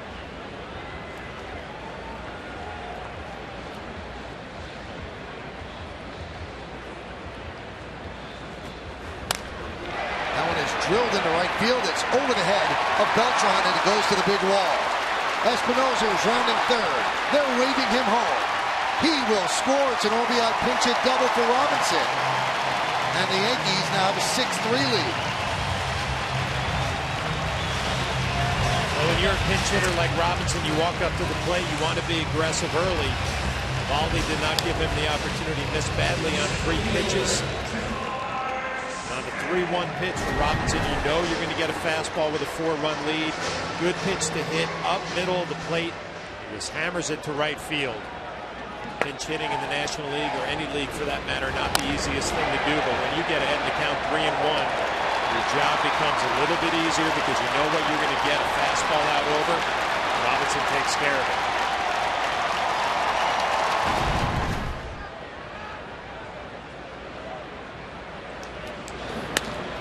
Line drive, base hit to center field. Robinson will stop at third. Ball comes in quickly, so Span with a single, and now first and third with 1 out for the Nationals.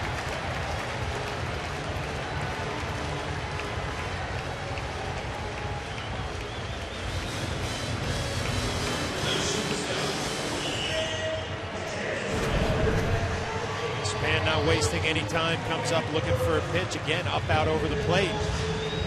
Just hammers it right back up the middle. Robinson had to freeze a little bit because Drew had a chance to catch that line drive. Now Eovaldi gets himself in a little bit of trouble. First and third, one out. A big part of the lineup coming up for the Nationals.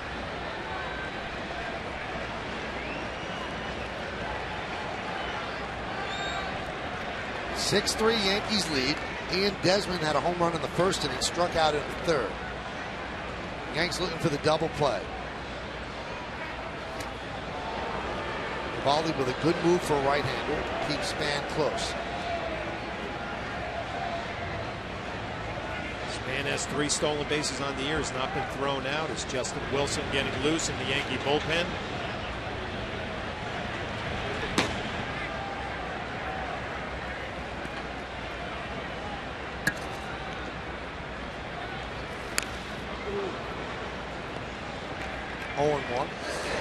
So 2 games in Washington, D.C. that Joe Girardi can go to his bullpen a little bit more than maybe he would during a stretch where you're playing a bunch of games in a row. An off day yesterday, off day on Thursday. You go to your bullpen a little bit earlier when you see signs of trouble from your starting pitcher.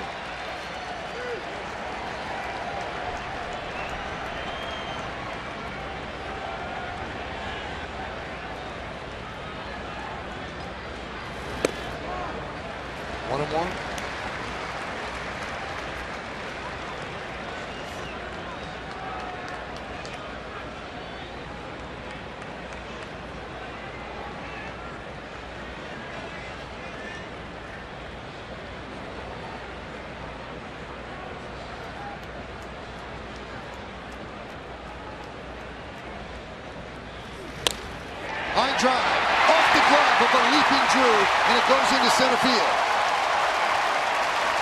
Robinson scores. Span moves to second. An RBI single for Desmond. Now it's 6-4 Yankees.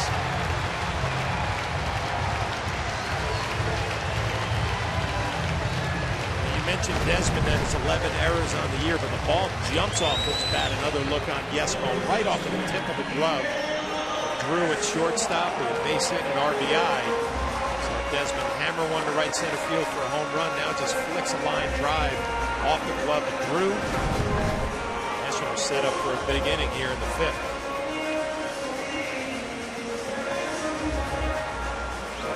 Two runs in already. The tying runs are on base, first and second. Still 1 man out, and Yunel Escobar at the plate.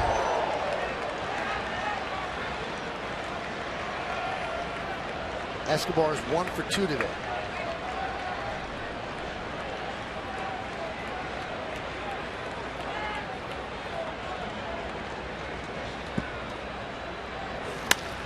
Up the middle and through for a base hit. Span rounds third. He's coming home. He'll score. It's an RBI single for Escobar. Now the Yankees have a 1-run lead. And Bryce Harper's coming up. But Escobar is having a great year, but no better place to hit in any lineup than in front of Bryce Harper. Everybody knows where he is all the time. Escobar is going to get good pitches to hit. He gets one on the first pitch fastball and just drives it right back up the middle. Nationals, who have been red hot lately, showing some fight here in the 5th inning. Yankees thinking double play. They get the ground ball, but it's hit too hard right back up the middle. And the run for the Nationals. It all falls apart for Eovaldi, and with the lefty Harper due up, they're going to bring in the lefty Wilson. So a 6-2 lead going into the bottom of the 5th inning, and Eovaldi could not hold on to qualify for the win. Now will the Yankees hold on as Joe Girardi makes the Verizon call to the bullpen. Wilson against Harper when we get back.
the thrills of the Yankees, presented by Pepsi. Upload your Yankees pride using hashtag YankeesThrill for your chance to win an exclusive Yankee experience. Go to Yankees.com/YankeesThrill for more information. Well, Gio Gonzalez out of the game, and now so is Nathan Eovaldi.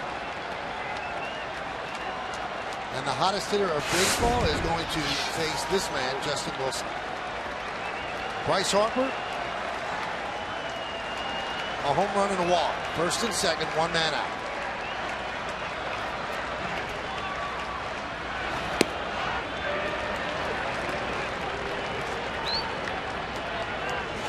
Harper's reached base safely at least twice in 12 straight games. And that's the longest streak in Major League Baseball this year and the longest in Nationals history. He's been on base twice already. I just want to keep it at that. The 0-1. Strike, 0-2. You saw the batting average for Harper, 340, over 340 overall, hitting over 300 against left-handed pitching. 303, 6 hits in his last 10 at-bats against left-handers, and obviously has plenty of power, can go the other way.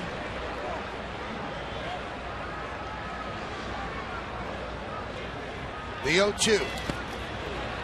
Blocked by McCann, 1-2. He's faced Wilson just once before, did not get a hit.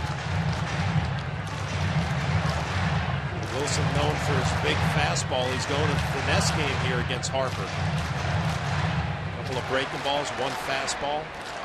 Eovaldi just looks on. 4 1/3, 7 hits, 5 runs.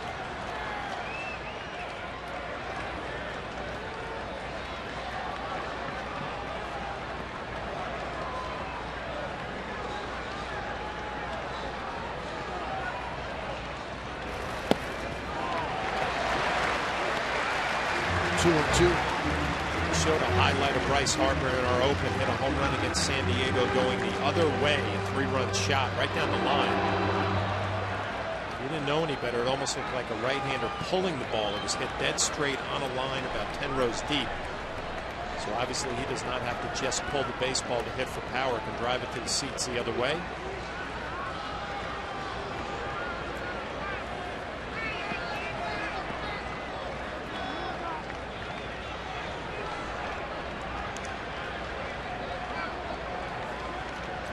The 2-2.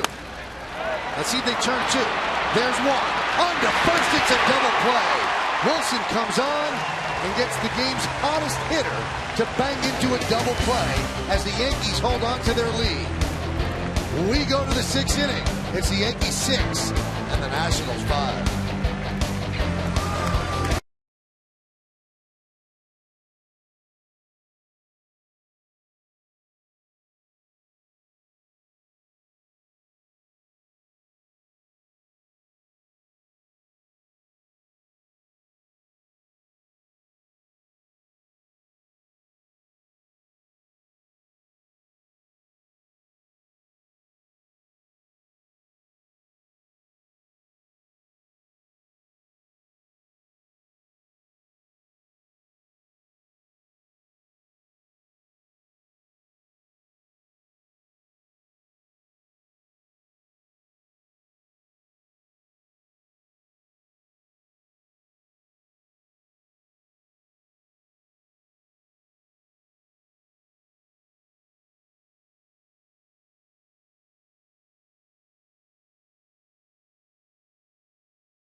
For a strike.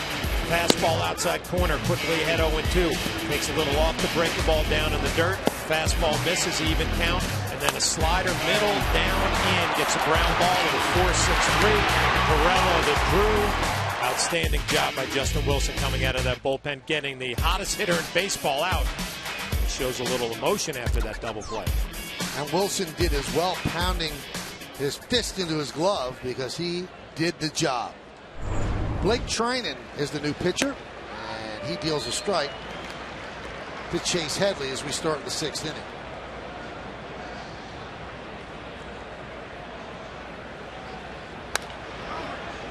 Ground ball to second.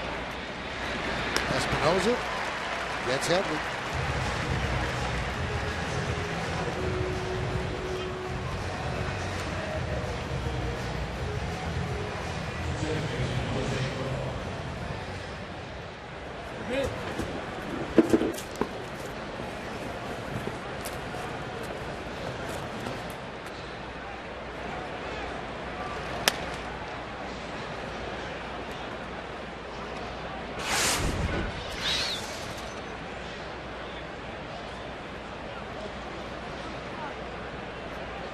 Sixteenth game for Trinan.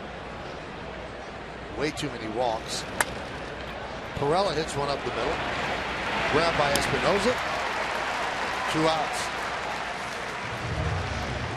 Trinan his last 4 games, 8 innings, only 1 earned run. Starting to pick it up here at the end of May.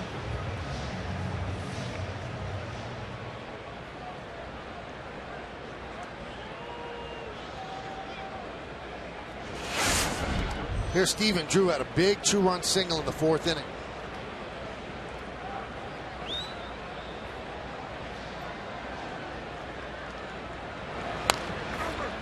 Ground ball right side, base hit for Drew, so he's 2 for 3.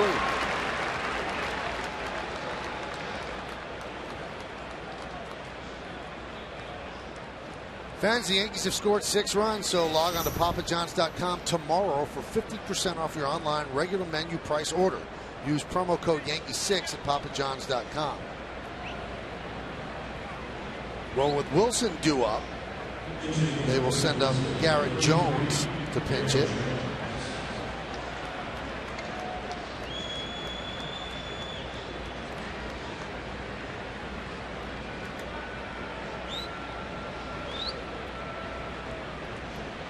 So Wilson used just to get Harper. And now Jones pinch hits. 1-0.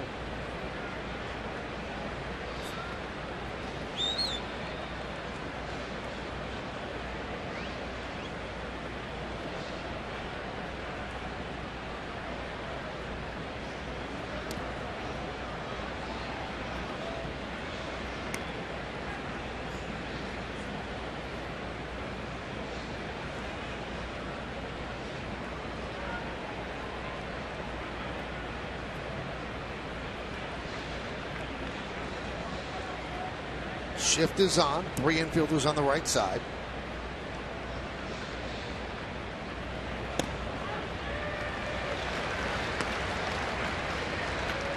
Nothing new for Garrett Jones, being in the National League for quite a bit, pinch hitting. Pitcher's spot, had a good fastball to hit right there, took it. Would be the best pitch you see as a pinch hitter. Yankees now have 3 players left on their bench. D.D. Gregorius, A-Rod, and John Ryan Murphy as David Carpenter getting ready.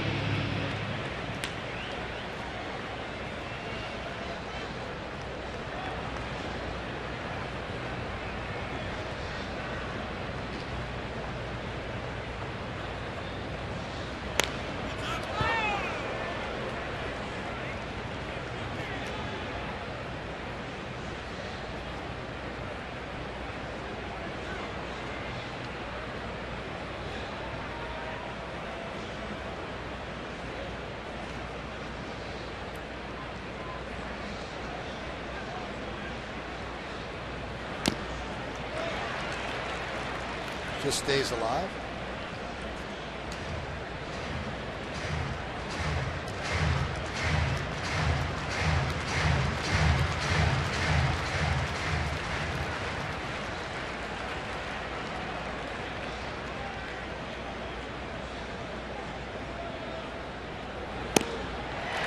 Jones down on strikes, and that'll do it here in the 6th. No runs a hit. 1 man left. We go to the bottom of the 6th inning. Yankees lead 6-5.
Fan favorite Bernie Williams is honored in front of the Bronx faithful. Come to Yes at 7 for full coverage of the stadium ceremony as the Yankees retire his number 51. Don't miss Bernie Williams night, Sunday night at 7, only on Yes. Now imposing is Honest Abe here on a Tuesday night in D.C.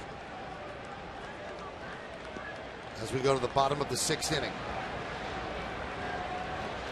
New Yankee pitcher is David Carpenter.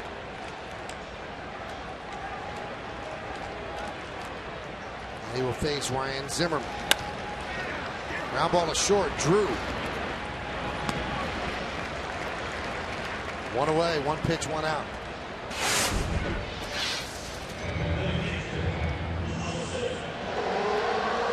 He has struggled a bit with the high ERA, and you can see he certainly slipped down in the pecking order for Joe Girardi. The high leverage innings have not been something that they've used him in, but this obviously is a high leverage inning early in the game because the starter could not go the full 5.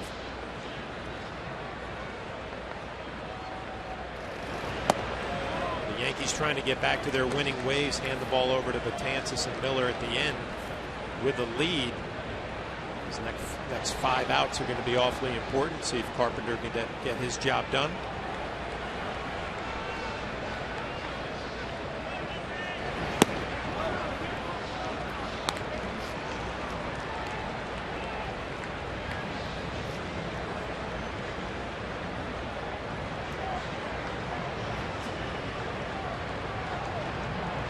Ramos is 0 for 2 tonight.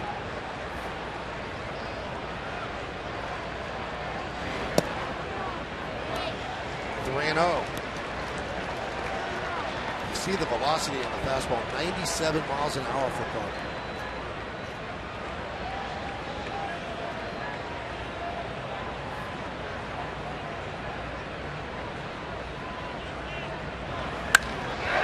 High fly ball, deep left, going back, Gardner, track, wall, see ya.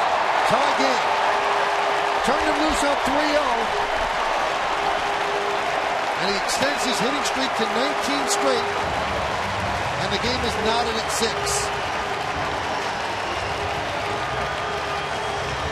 Well, when you have a hitting streak at 18 and counting, Matt Williams, the manager of the Nationals, going to turn him loose 3-0. This is exactly what you're supposed to do when you get that green light on a 3-0 count. Get a fastball, make sure you get the bat head out in front. You do some damage, do it to the pull side. Extends his hitting streak to 19 games, and more importantly for the Nationals, he ties it up. So the Yankees had a 6-2 lead. It's all gone with one out here in the sixth. Here's Espinosa. Swing and a miss. How quickly it changes, too. I'm thinking up here in the booth with a one-run lead. Do you get Betances and Miller and stretch them out multiple innings? That conversation goes away with that one swing of the bat, tied ball game. The lead vanished.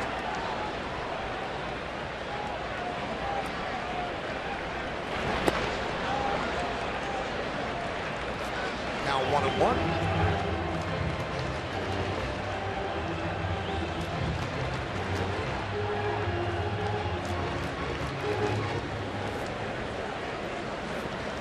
The more Carpenter does stuff like this, the lower he's going to drop in Girardi's estimation. He's just not going to use him in tight games. He was using him late in games at the beginning of the year. So despite great fastball, not locating well, and he's giving up too many big hits. You know what's happening? He's now getting into the I'm just throwing mode, trying to throw harder, and he's not really pitching, thinking about breaking balls and fastball counts, or thinking more location than velocity. It's like you have to slow him down if you're Brian McCann. A few more sliders and fastball counts. Check the swing.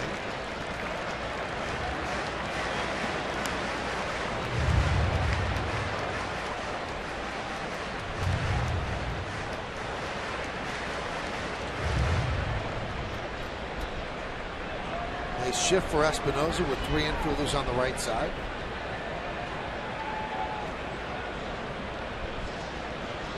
So a high-scoring affair here, 6-6 in the sixth.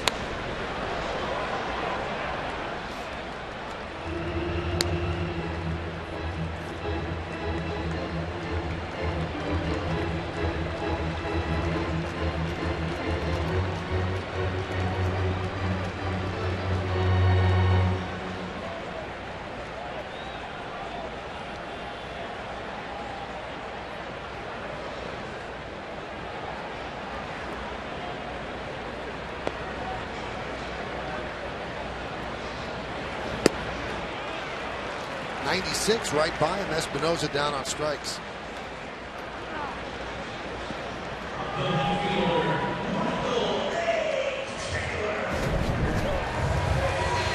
You see the fastball, it's up out of the zone. Espinosa does Carpenter a favor right there, chases a bad pitch.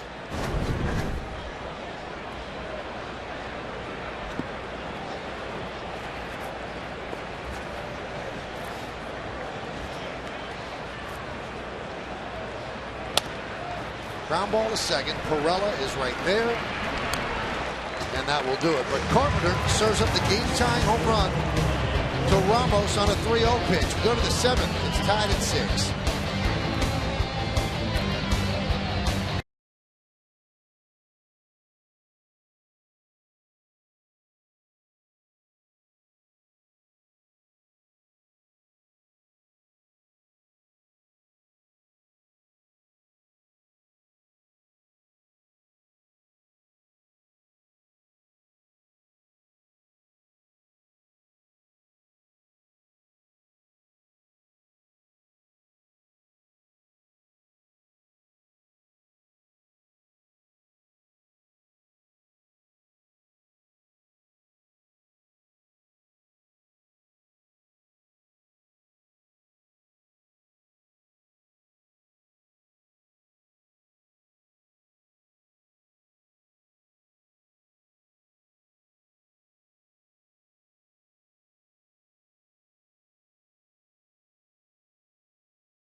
fastest, most reliable internet. Adam Warren will go for the Yankees against Jordan Zimmerman. For the Nats, our coverage will begin at 6 p.m. on Yes, game time right around 7:05. Carlos Beltran will lead off against Trinan. It's a 6-6 game, and Beltran takes the strike. Beltran took over in the bottom of the fourth when Ellsbury hurt his right knee. As Young moved to center, and Beltran singled his first time. That was in the fifth.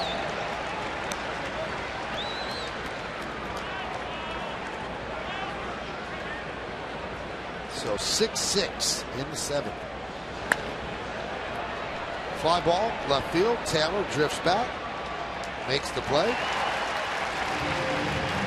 for the first out. This is Ellsbury, that changeup inside that he swung right over the top. Had a problem with that right leg. Now coming around third, you see it's an issue. He's going to be able to score easily, but that takes it up to the house. A little right knee injury.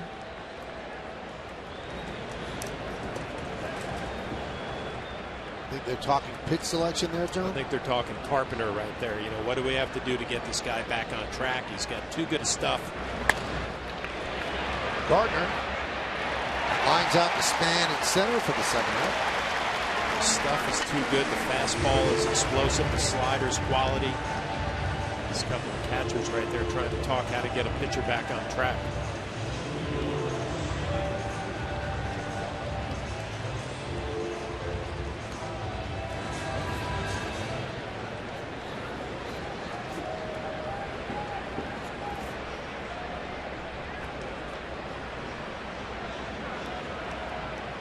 Here's Chris Young. Chris with an RBI single in the fourth. He is 1 for 3.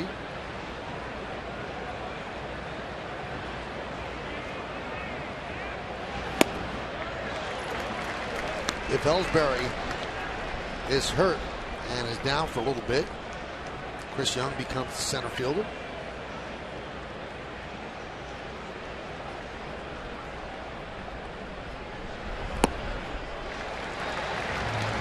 Trying to make it look easy. 96 with good movement in on the righties. Just dropped the quality breaker ball down and away. Chris Young swings right over the top in a good rhythm. And he goes down on strikes. So Trinan retires the Yankees in order. 1-2-3 at the end of 6.5. Time for the 7th inning stretch here in D.C. It's a 6-6 game.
Well, Wilmer Defoe called up today from Double-A, making his major league debut. Jason Worth went on the DL, and Defoe called up. Swings at the first pitch, pops it up behind the plate. McCann runs out of room. Defoe is an infielder, had a very good spring training, but in 33 games in the minors, this is what he's done, but hasn't played above Double-A. Surprised a lot of people when they called him up today to replace Jason Worth. Like his attitude, he didn't waste any time. First pitch hacking.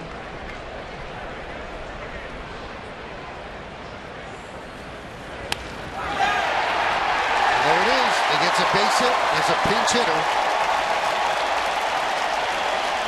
And they're asking for the baseball, his first major league hit.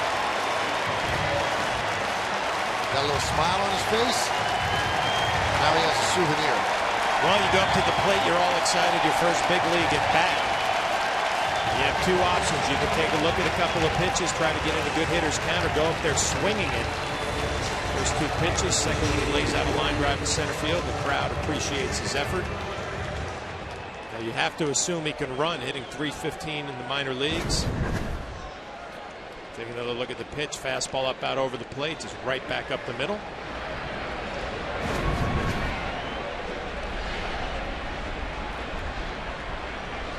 In Single-A last year, Defoe stole 49 bases. Look, again, you see that target is middle in and ends up and away. Defoe with all that adrenaline, first big league appearance. You always remember, first at bat, line drive right back up the middle.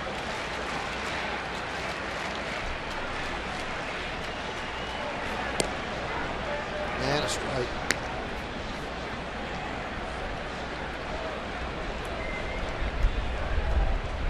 Nationals all set up here in the seventh inning. Leadoff runner on who has some speed. Top of the order. Span can manipulate the baseball wherever he wants to. Can pull a ball between the hole between first and second. Pitch out.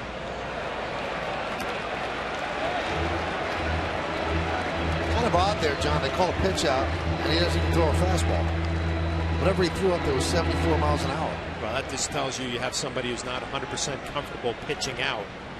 Instead of letting go of that good fastball at about 95, and kind of guided it, aimed it out there, making sure he doesn't throw it away. And kind of defeating the purpose of a pitch out.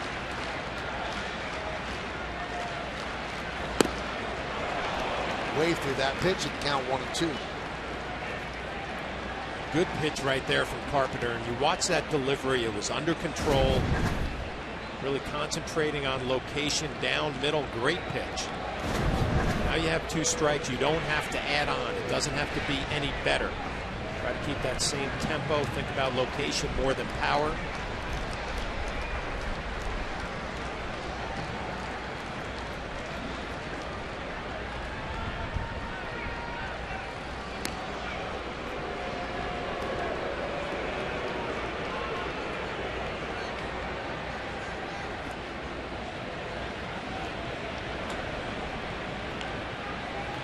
Jason Shreve is up.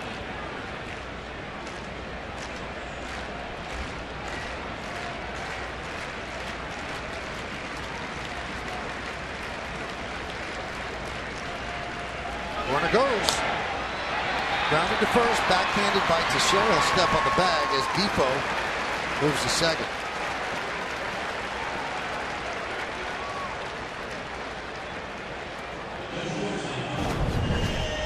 Defoe on the move. Give Carpenter some credit. He actually made a quality pitch again. Gets a ground ball. Teixeira makes the easy play going to his right. Takes the out at first base. Carpenter back-to-back sliders. Both quality. Down, middle, in. He can work his way out of some trouble here in the seventh. Tough part of this lineup to navigate. Here's Desmond. He's 2 for 3, 2 ribbies, had a home run in the first inning, going the other way to right center. Go-ahead runs at second. It's a 6-6 game.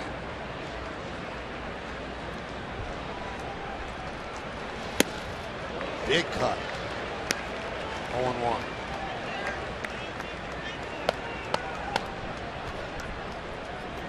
Well, Shreve is up for Harper.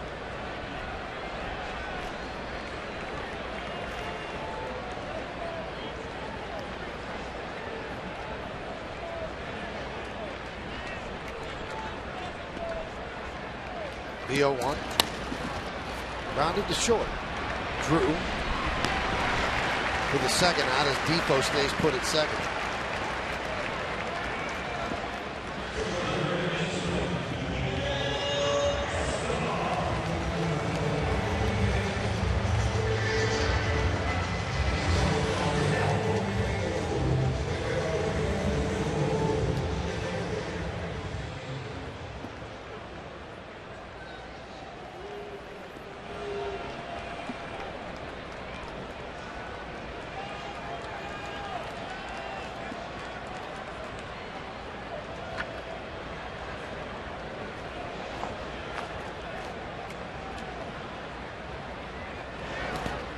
Bounced up there, and a nice block by McCann. Escobar tonight, 2 for 3. RBI single his last time up. I talked about this last time. If you're Escobar with Harper on deck, you're assuming you're going to get good pitches to hit because you have the hottest hitter in baseball hitting behind you. First base is open. See how aggressive Carpenter is with Shreve loose in the Yankee bullpen, ready to go for Harper.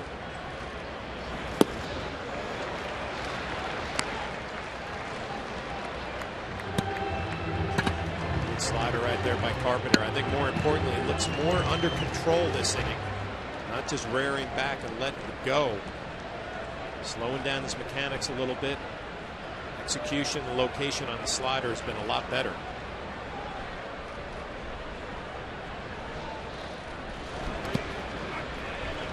2-1.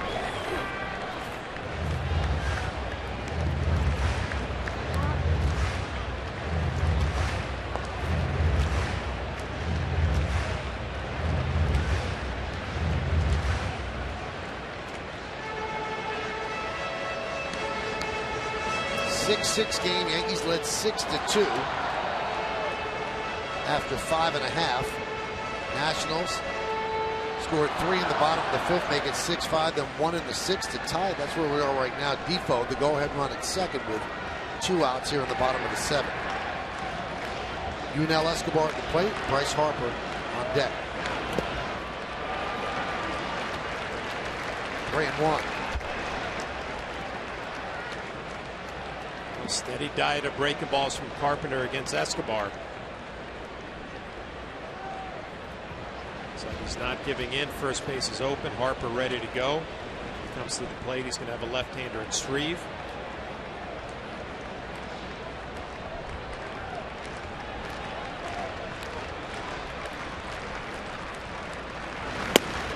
Strike. 98-mile-an-hour fastball. 98's the impressive part, but the location right on the outside half. Dots the corner.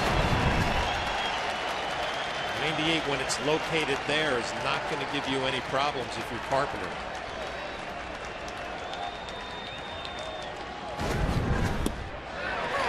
Missed that side to Walt Escobar. Don't want to do that to get to Bryce Harper. And it's not going to be David Carpenter who has to deal with Harper. As Joe Girardi signals to the bullpen, he will call on Chase and Shreve. Shreve against Harper. First and second, 2 outs, bottom of the 7th. Game tied at 6.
of them had to have been looking forward to. These guys go way back. They actually played on the same scout team together when they were about 16 years old. Jason Shreve saying the first time he met Bryce Harper, he was actually coming from a football practice, and he thought he was a much better football player. However, baseball seems to have worked out pretty well. Shreve said that he also played for him in college, and Harper was his catcher, so he knows Shreve very well out there on the mound, and in fact said that if this matchup happened, he probably had the advantage.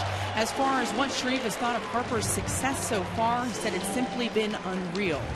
Everyone that has known Harper over the years has been waiting for him to get to this point and become this player that they all knew that he could be, and you're finally seeing it all come together for Harper right now. Now, these two have faced each other once before in the minors. Shreve said that Harper popped up to shortstop on the first pitch. He's hoping to get a similar result here tonight. So a lot of emotion in this matchup, and a lot riding on it as well. A tie game, 6-6, bottom of the seventh, and those are the numbers on Shreve.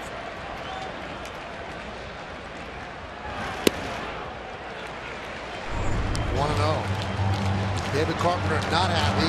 He knows walking Escobar in front of Harper not the right thing to do. He knew it. And the water cooler suffered because of it. Well, let's see if Shreve could bail him out.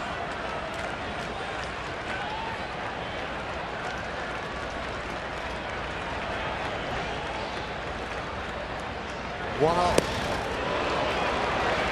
1-1.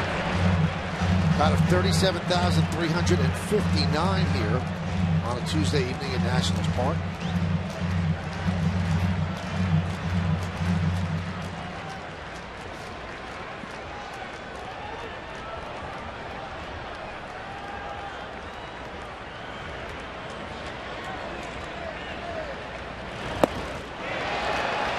One and two.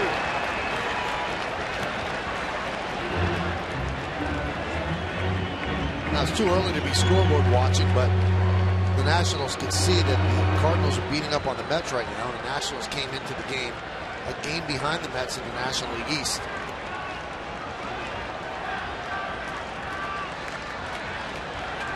Yankees a game ahead of Tampa Bay in the American League East. A 1-2.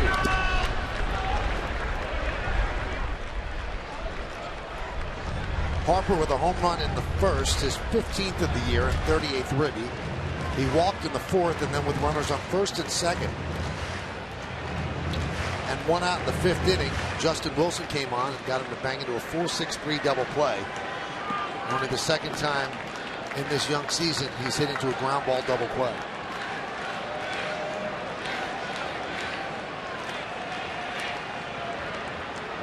Two-two. Swing and a miss, and got it. So Shreve, familiar with Harper, bails out Carpenter, and the Nationals strand two. We're taking this to the eighth. It's a 6-6 game.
pitch by pitch. Split misses, slider, big swing and a miss. Comes back with another one, gets ahead 1-2. Ball in the dirt, might be that split again, and then he comes back with another one down middle. Bryce Harper swings right over the top of this job by Jason Shreve. Well, Harper was 0 for 1 against Shreve in the minors. Now he's 0 for 1 here in the majors. And Shreve, who golfs with Harper all winter, says he beats him on the golf course, too. So he cools down the major's hottest hitter. Yankee fans might remember this pitcher, Matt Thornton, on the mound to face Mark Teixeira. As we go to the 8th, and Thornton starts him off with a strike.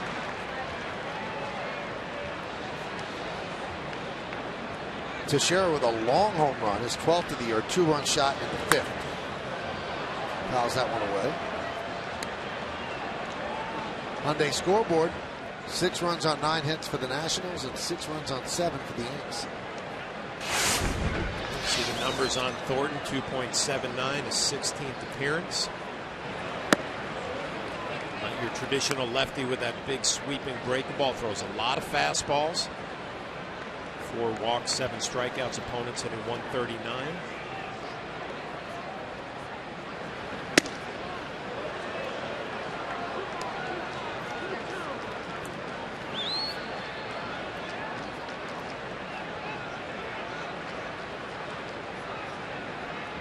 And the 2-2. Missed outside. Full of 3-2.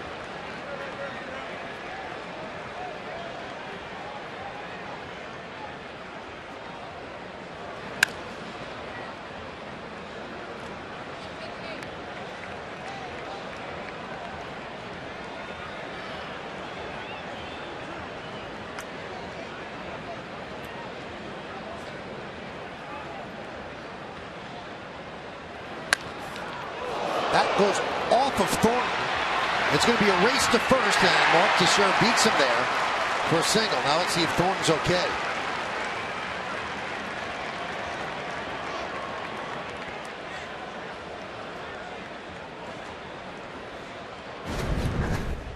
We'll take another look from behind home plate, right back at him.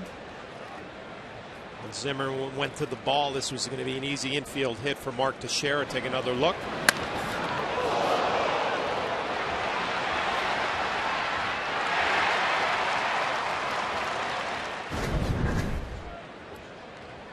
A group at the mound checking in on Thornton, see if he's okay.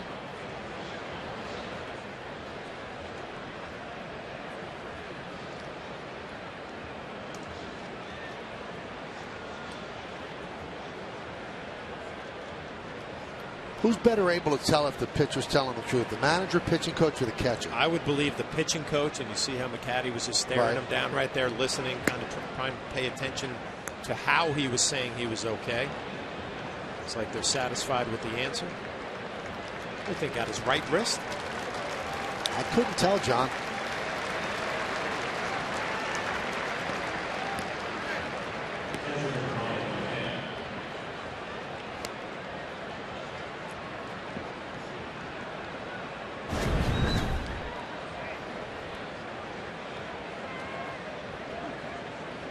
Maybe the right forearm.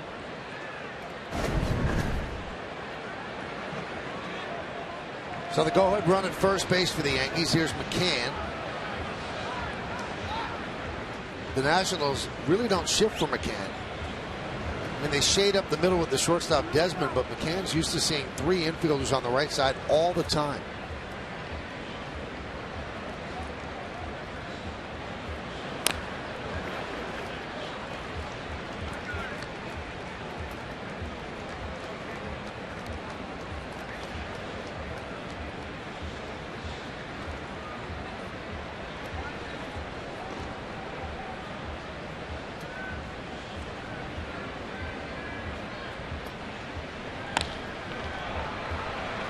Fly ball left field. Michael Taylor makes the play for the first out.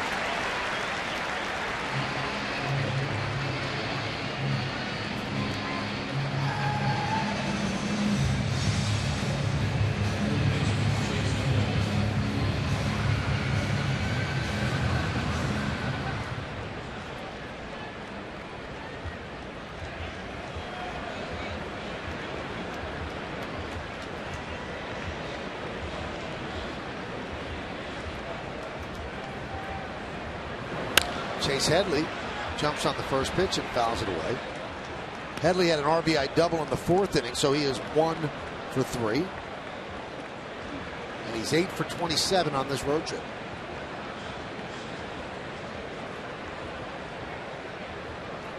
Yankees trying to get back on the winning ways, having lost 5 of 6 games so far. After winning the first game, that one's hit deep to center field. Span back, still back, on the track. He makes the play in front of the wall. The second out is to Shreve, goes back. Ball's carrying tonight. Off the bat, I didn't think this ball was going to carry as far as it did. Span spins around right in front of the wall.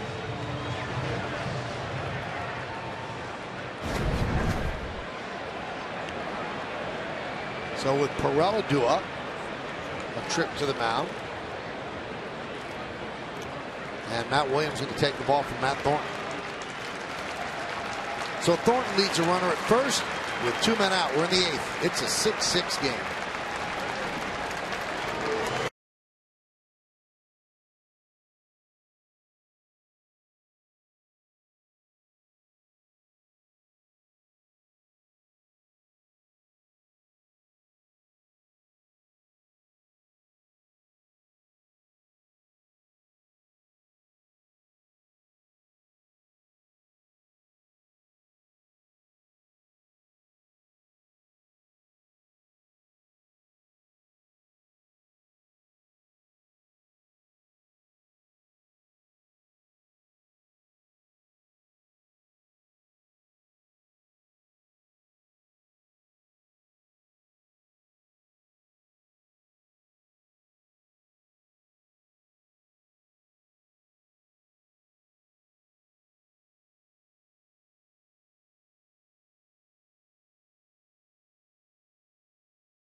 By IMG Academy Private School and Youth Sports Camps in Bradenton, Florida. And by your Tri-Honda dealers. Hurry to your local Tri-Honda dealer for great deals on the 2015 models.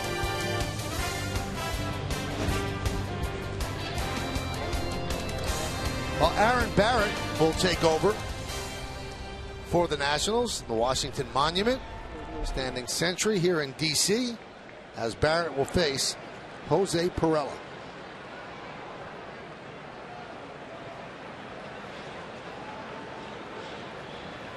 Now, Joe could elect to go to Gregorius, but he's electing to stay with the right-hander against the righty.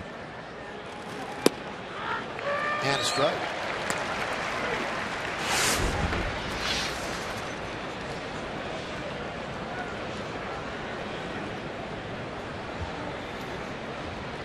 th game for Barrett. 22 strikeouts in 15 1/3 innings. And a strike. 0-2.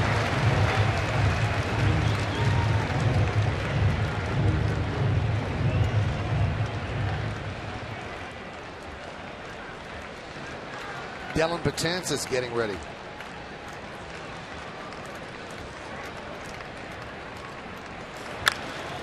Line drive right at Espinosa, and that will do it. No runs hit, no errors, and 1 man left. We go to the bottom of the 8th. It's 6-6.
Yankees and the Nationals hit the field in the series finale.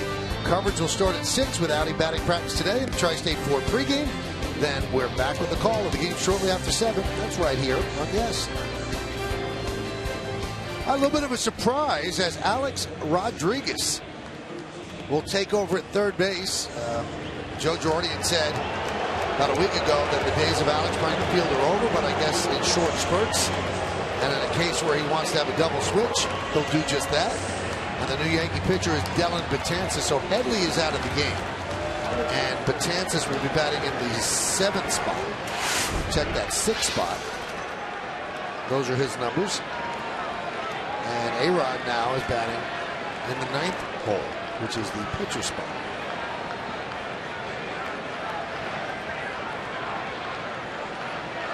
So Zimmerman against Betances. Breaking ball strike.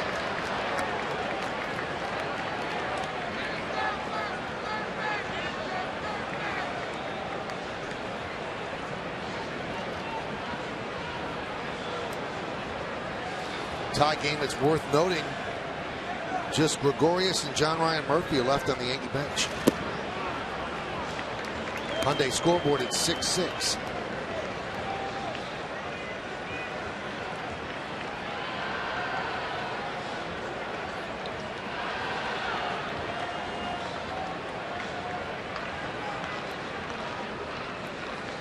The 1-1. 1-2.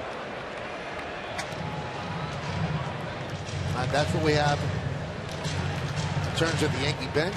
D.D. Gregorius and John Ryan Murphy. And Murphy is an emergency usage there because he's the backup catcher.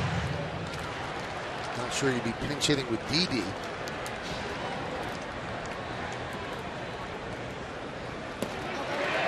Zimmerman swings and misses to strike out against Betances.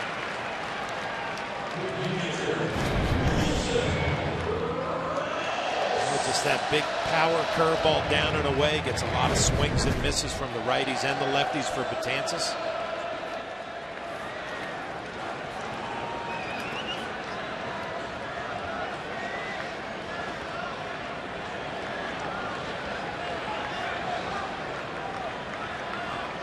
Here's Ramos. His home run tied the game in the 6th inning. That was against Carpenter. And the breaking ball is low.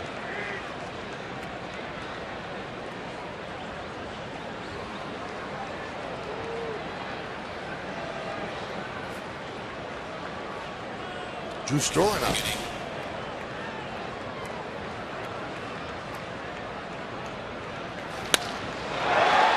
High drive, left center. Young there will make the play for the 2nd out.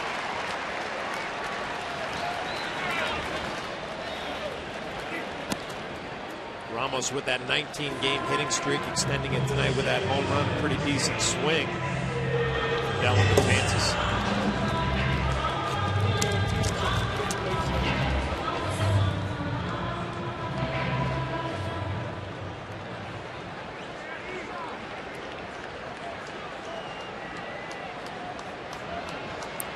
Here's Danny Espinosa. 0 for 2 with a walk and a run scored tonight.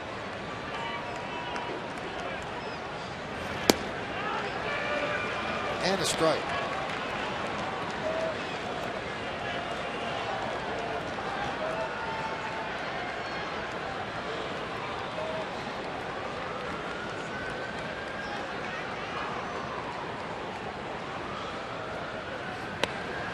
Push bunt attempt. Testing out A-Rod right away. Not a bad idea in the count 0-2. Well, you have Alex Rodriguez over there. You have Stephen Drew shading up the middle and playing deep on the outfield grass.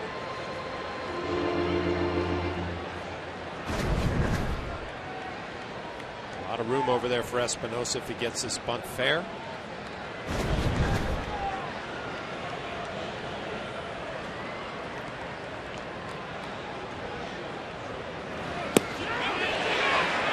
Go.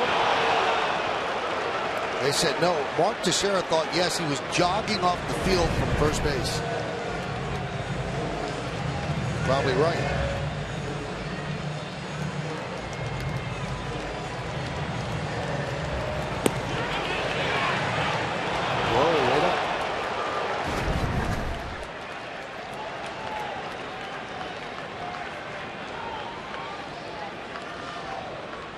And the pitch. Swing and a miss. Another strong inning for Della Betances. 2 more strikeouts. Still a 0.00 ERA.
NYCFC plays an away match against Real Salt Lake. Watch New York City FC presented by Etihad Airways Saturday night at 10 right here on Yes.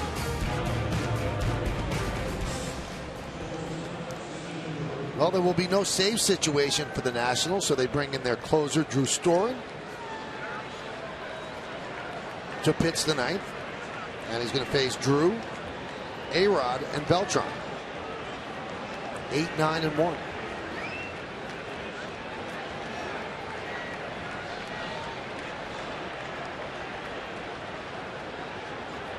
Two hits for Drew tonight. There's a strike, a big 2-run single in the fourth to left center. Then he pulled a single through the right side of the infield in the sixth. 11 saves and 12 opportunities for Storen, sporting a 1.17 ERA, 18 strikeouts in 15 and a third innings. Storen back as a closer here in Washington and having a very good year.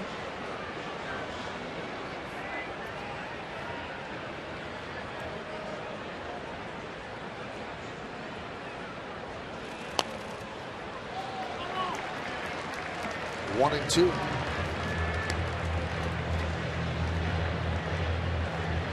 Stephen Drew getting that batting average up at 190 now, 2 for 3, couple singles, couple RBIs. Alex Rodriguez on deck.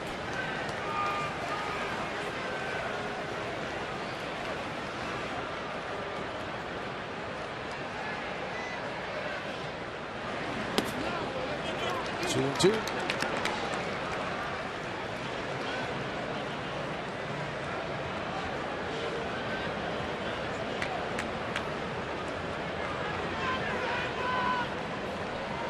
Not shifting for Drew.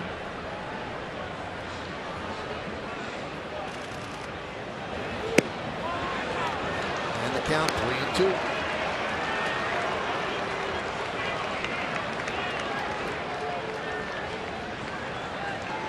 A-Rod's on deck.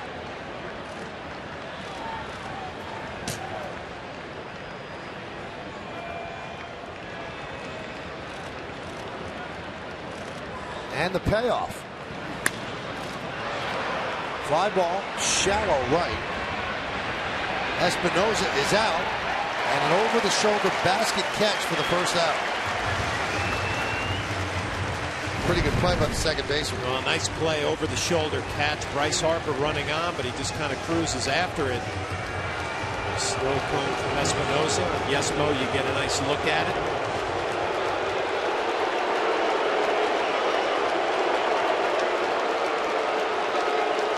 And listen to the reception for A-Rod.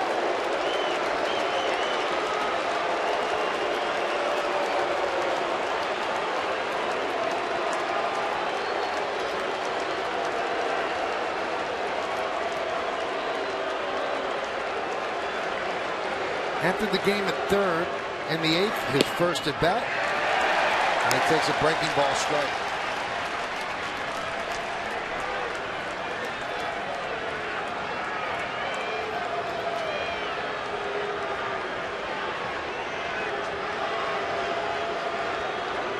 Six game, top of the ninth. Another breaking ball, another strike, 0-2. That was the one to hit right there. It just kind of spun middle. Storen has that abbreviated delivery, and that one was a hanger.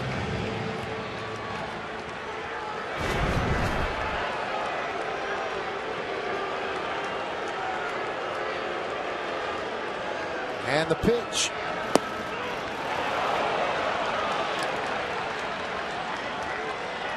I think a lot of scouts are seeing, John, that A-Rod is starting to bat sooner to get to the fastball. This is what he's done his last 10 games, so they're throwing a lot more breaking balls early in the count. Just adjusting. The 1-2. 2-2. So he stayed away from the fastball. Yeah, Alex has proved early on through the first couple of months he can turn around a fastball. We're starting to see the league, different scouts, different pitchers starting to make some adjustments.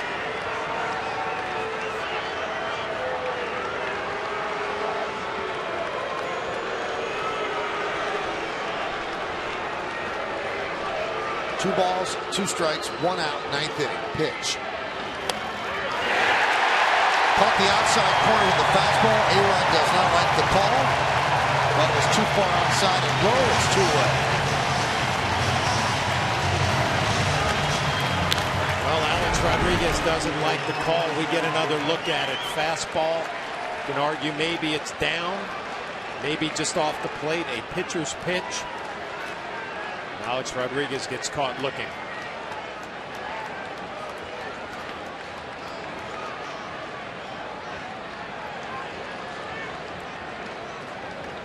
Now we'll bring up Beltran.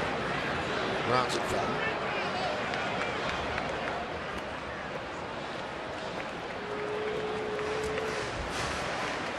Will the Yankees use Betances for a second inning? They've got Miller up in case they take the lead.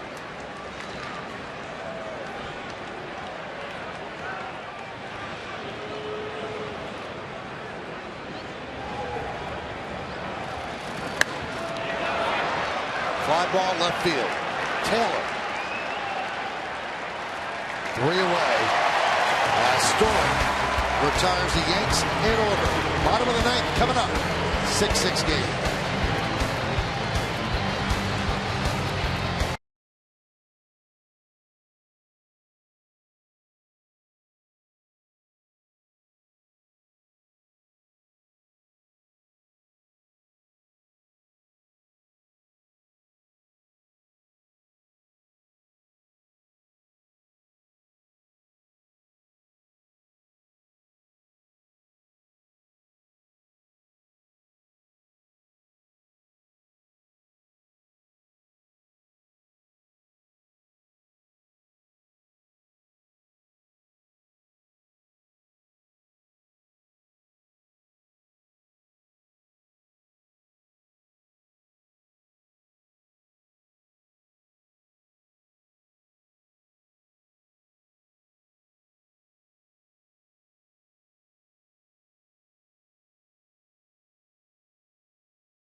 on the WB Mason postgame. Plus, Bob Lawrence and Jack Curry will have a full recap of tonight's action from around baseball. It's all coming up on the WB Mason Yankees postgame. And it's only on Yes. So Betances does come out for that second inning of work. A 6-6 game. He only threw 10 pitches to get 3 outs in the 8th. 2 of them strikeouts. Michael Taylor leads off. There's a strike.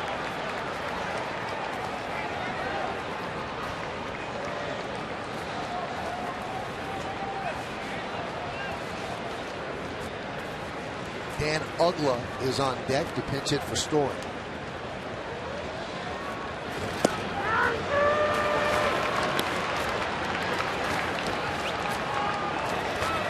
Taylor has had problem with the breaking ball all night long. Baldy from Carpenter. Obviously, Dellin Betances has that big power curveball. Be a tough matchup.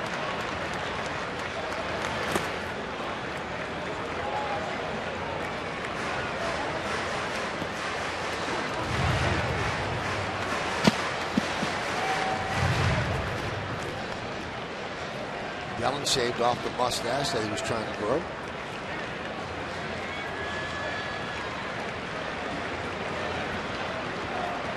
One, two.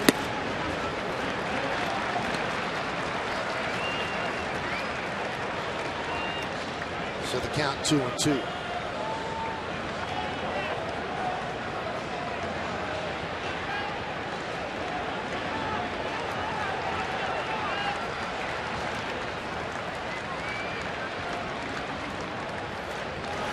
Swing and miss. 99 miles an hour.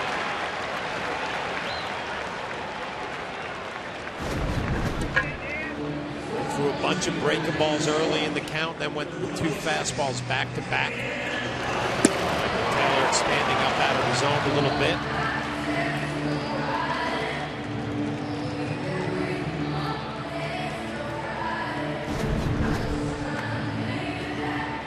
McCann goes out.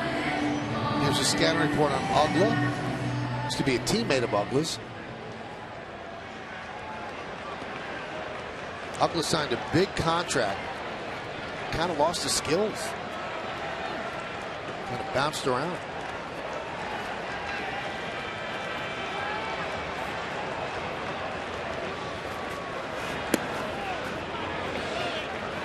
Want to know?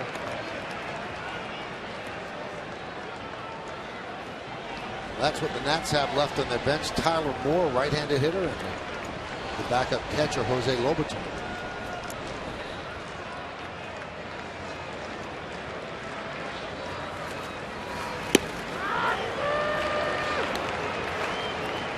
One and one to Uggla.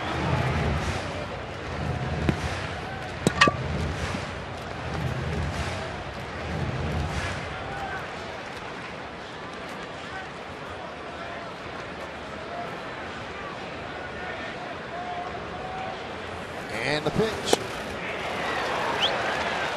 98 right by him, 1-2.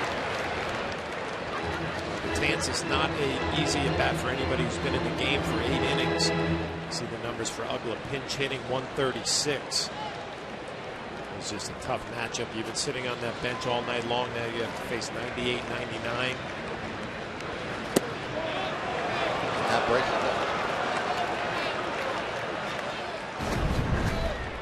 This does not miss by much. Jim Joyce, home plate umpire, has it down.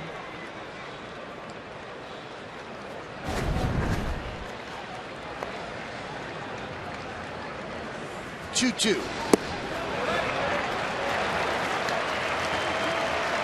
in 2. Pretty good takes right there. Bernard Span on deck. Uggla. Last 2 breaking balls didn't miss by much.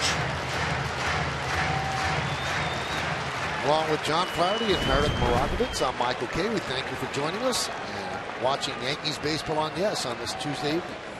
3-2. Now back 98. Still 3-2. From the bottom of the 9th inning, a 6-6 game, beginning of a 2-game set.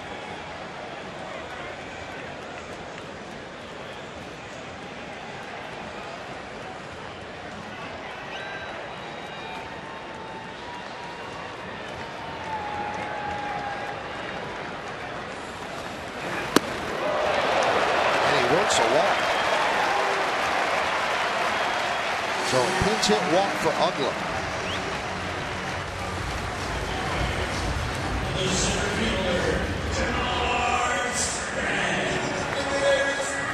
Larry Rothschild going to go to the phone. Gary Tuck, the bullpen coach, will answer it.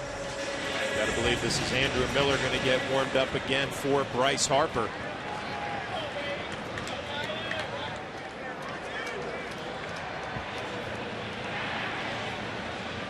That's what's going to happen.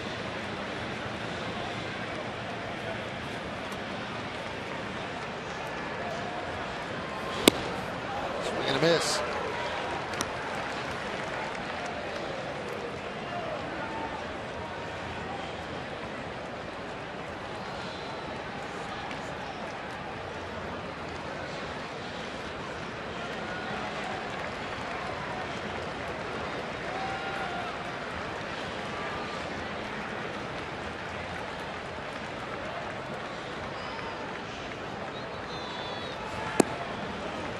One and one. Oakland not much of a threat to run at first base, but a lot of pressure on Brian McCann behind the plate anytime you call that breaking ball. Obviously a very important runner right there, trying to keep him away from second base, away from scoring position.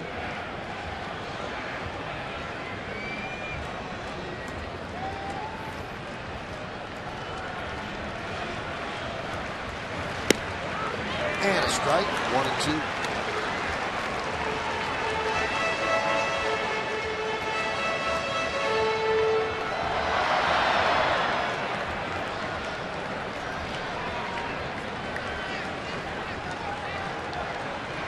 Ugla leads off first, held by Teixeira. Yankee defense straight up for Span.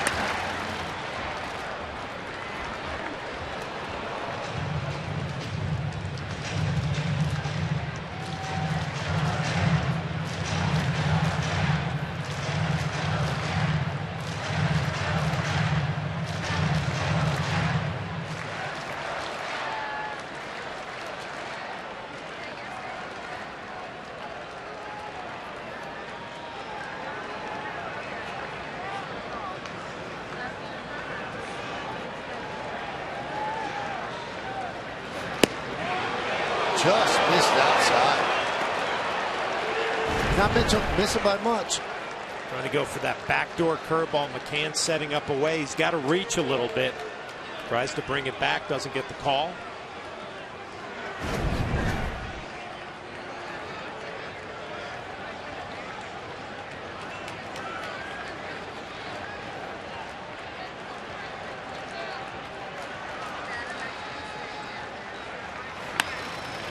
Let's see if they turn two. There's one. There's two. Free baseball. Bonus Cantos. We're going to the 10th. Yankees 6 and the Nationals 6 right here on Yes.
Other way to get the Nationals on the board. Bryce Harper follows it up with his 15th home run. The Yankees come storming back. Young, Headley, Drew goes the other way. Mark Teixeira is going to come up in the 5th inning. He's going to hit a shot down the left field line. The Yankees have a 6-2 lead. Everything looks like it's going to be pretty comfortable at that point. But the Nationals, who have been swinging hot bats lately, fight all the way back until this swing of the bat from the catcher Ramos ties it up in 6. We're going to play some extra innings here in Washington, D.C. I believe that Joe Girardi was thrown out of the game because he was getting heated with Jim Joyce, and I'm sure he was complaining about some of those close calls. And this is in between innings. So somewhat animated. Yep, he threw him out. He's still there. He's given the lineup card to Robbie Thompson. And he's still standing there. Maybe he wasn't done. New pitcher Matt Grace deals a strike to Gardner. He might have just been saying get back to the dugout. Jim Joyce, one of those umpires behind the plate. You see the numbers on Matt Grace, who will let you verbalize your frustrations. He will hear you out. He'll try to work with you as much as possible. And that one is ripped into right center field. It is caught by Span, taking an extra base hit away from Gardner. Probably a triple. Could be more. You're in a tie ball game in extra innings. Every play obviously is critical, but when Brett Gardner comes up to the plate, he drills one to right center field. You're thinking this is an easy triple if it gets by, possibly more. Denard Span has another idea on his mind, lays out. Nice play.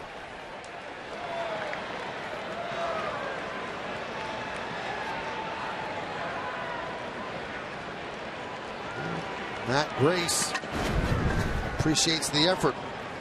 Here's Chris Young, 1 for 4. Now, if you joined us late in that recap, we did not show you that Jacoby Ellsbury, like he tweaked his knee on a big swing and miss, and then left the game. The Yankees said that he had hurt his knee, but that's all we know. Hurt his right knee, and in the postgame, Meredith will find out more in the clubhouse.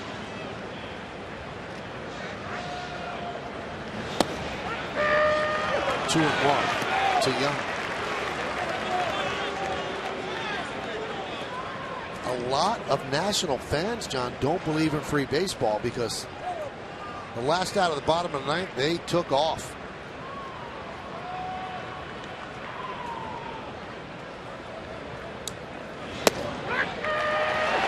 Two and 2. This is the scene when the double play was hit. Okay, see you tomorrow. And that was it. But we thank you for hanging around. 2-2 is lined. Foul down the left field line. You got to get up at Capitol Hill early in the morning, get to work. Well, filibustering, passing laws, running the country.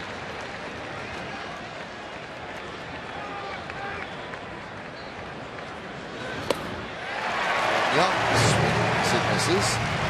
2 outs here in the top of the 10th.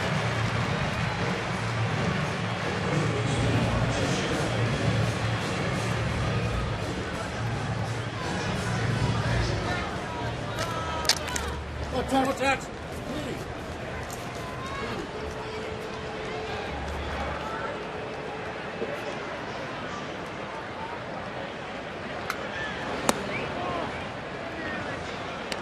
Our good buddy Eric Bowen, who covers the Yankees for Newsday, is tweeting out that Larry Rothschild is the one who was thrown out.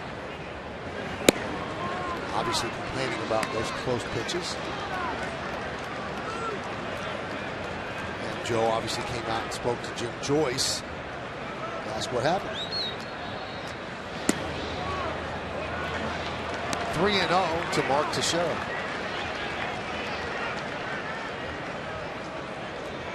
Mark with a 2-run home run early on. We'll see if he gets a green light.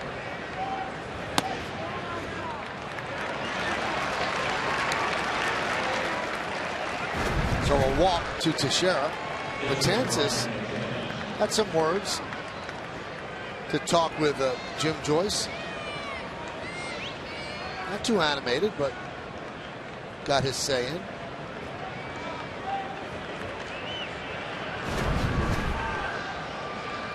Doesn't look like a whole lot right there. No.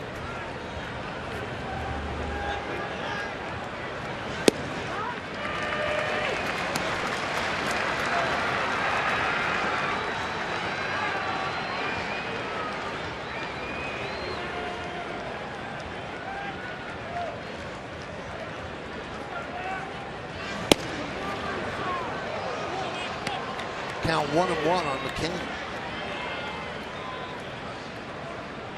And John Ryan Murphy will pinch hit for Betances.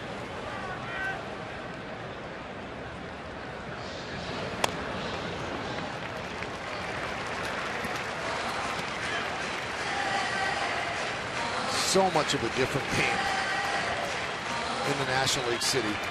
Run out of players on the bench in a hurry.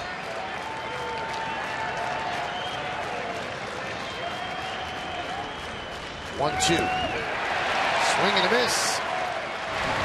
And that will do it here in the 10th. No runs, no hits, no errors, and 1 man left. We go to the bottom of the 10th. 6-6.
Metro system shuts down at a certain time, and a lot of people don't drive here. It's very difficult to drive here. So if you take the train and there's extra innings, you have to make the decision, I got to get home. So in all fairness, that's why a lot of fans left at the end of the 9th inning, but we're in the bottom of the 10th. Yankees have a new pitcher. It's Andrew Miller, and a new catcher, John Ryan Murphy. So Andrew Miller will bat in the number 5 spot in the lineup, and Murphy will bat in the number 6 spot, which was vacated by Betances. Those are the numbers on Miller. 13 for 13 in saves, 29 strikeouts in 17 and 2/3 innings. Tough part of the lineup he's facing, starting with Ian Desmond. Foul back. Desmond having a good night, 2 for 4 solo home run. Took a big hack there in that first pitch from Andrew Miller. And end this game with 1 swing of the bat.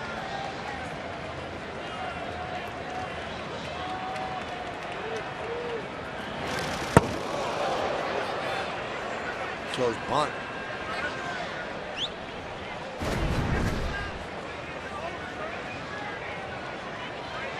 Foul ball.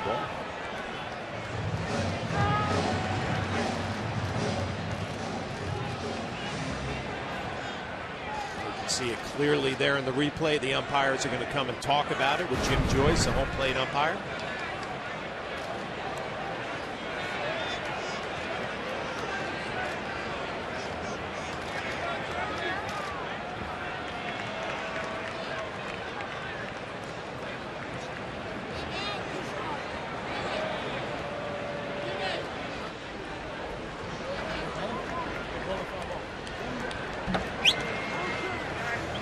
On the board, it's 1-1. We have it at 0-2 because that was a foul ball. Now they're changing it. It is 0-2 on the board. And a pitch.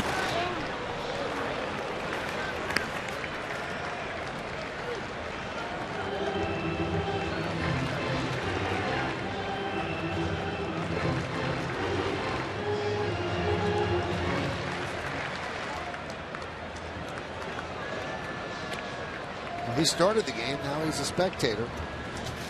Valdi did not give them 5 innings today when he had a 6-2 lead. A 6-2 lead going to the bottom of the 5th.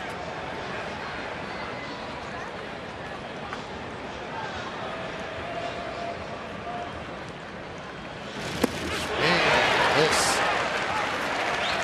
Desmond down on strikes. Well, Desmond had that first pitch fastball, the big swing, he fouled it off, and then he gets a steady diet of the sliders down and in. Tough pitch for lefties, righties, does not matter. But swing right over the top.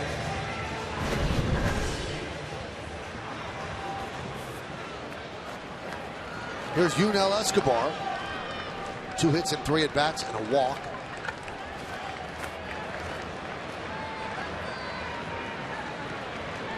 We're in the bottom of the 10th inning, a 6-6 game. Yankees and the Nats. A-Rod about even with the bag at third, 2 feet off the line. A swing and a miss. A-Rod came in and played third as part of a double switch. Now backs up just a bit. He's 2 for 12 against Miller. Escobar is in his career.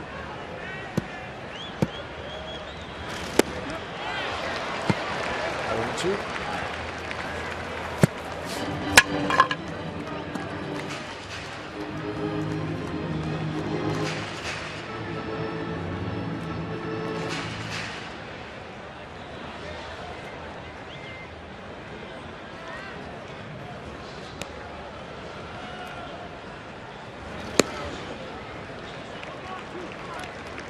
1-2.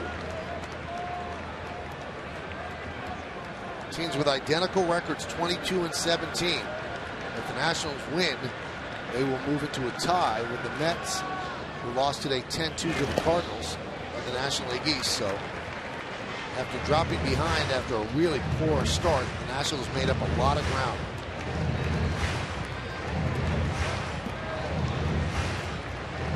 Now, the Tampa Bay Rays have already won tonight, so the Yankees need to win to keep their 1-game advantage in the American League East. Tampa Bay beat Atlanta. And the Red Sox and Orioles have also won. Tries to backdoor the slider, comes around home plate. Jim Joyce didn't like it, the home plate umpire. He did Escobar. Here's the payoff. Missed outside as Escobar works a 1-out walk. And that brings up Bryce Harper.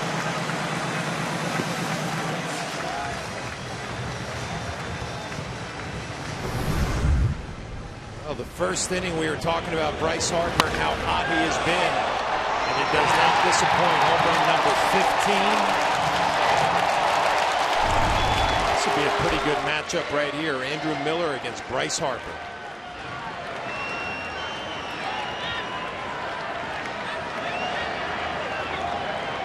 Limited history between these two. Harper's 0 for 1 against Miller.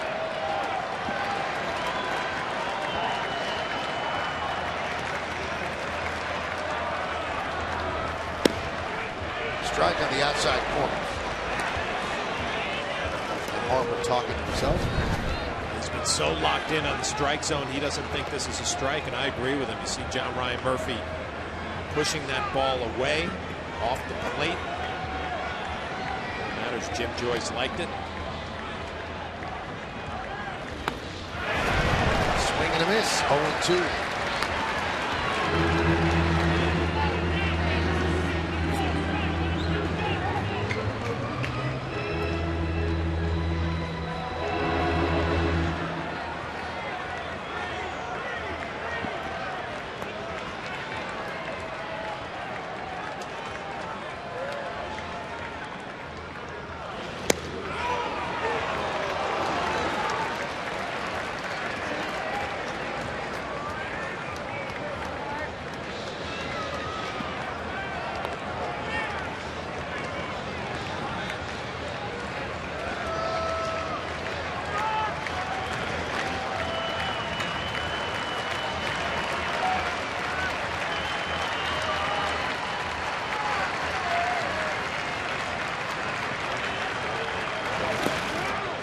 Two and two.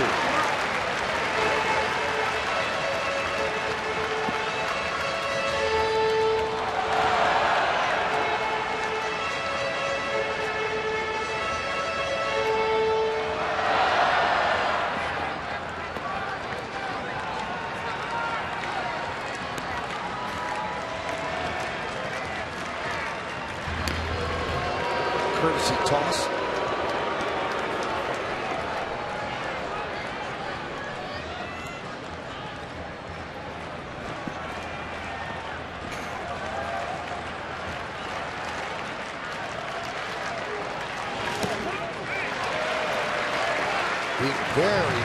Very careful with Bryce Harper. John Ryan Murphy doing a nice job behind the plate, also keeping that runner out of scoring position. Little tough sliders in the dirt.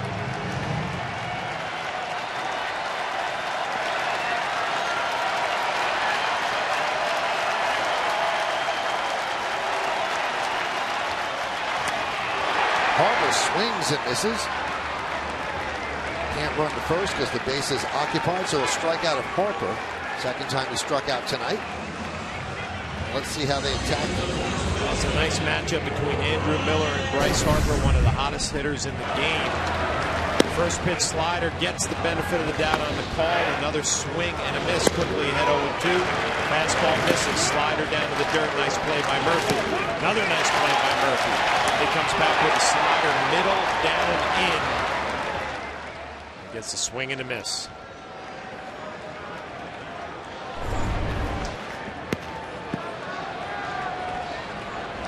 Ryan Zimmerman at the plate. He's 0 for 4. And a strike.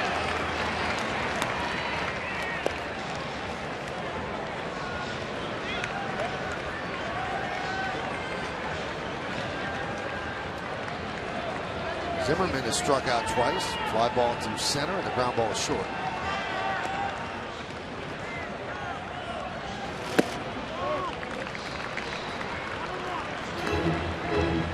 More history between these two. 4 for 11. One of the 4 left the ballpark.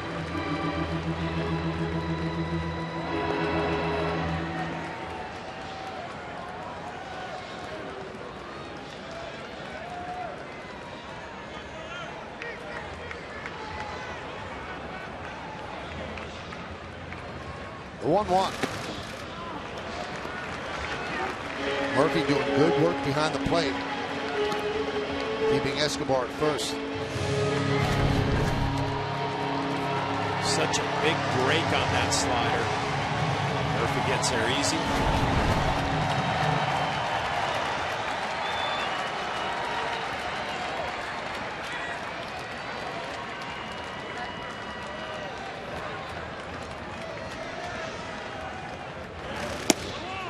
Just missed. 3-1. We're in the bottom of the 10th. It's 6-6. Ramos is on deck.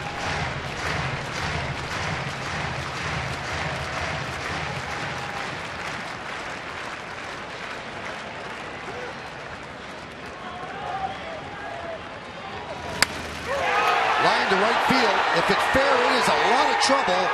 And it's off the pole. A 2-run home run for Ryan Zimmerman. And the Nationals win 8-6.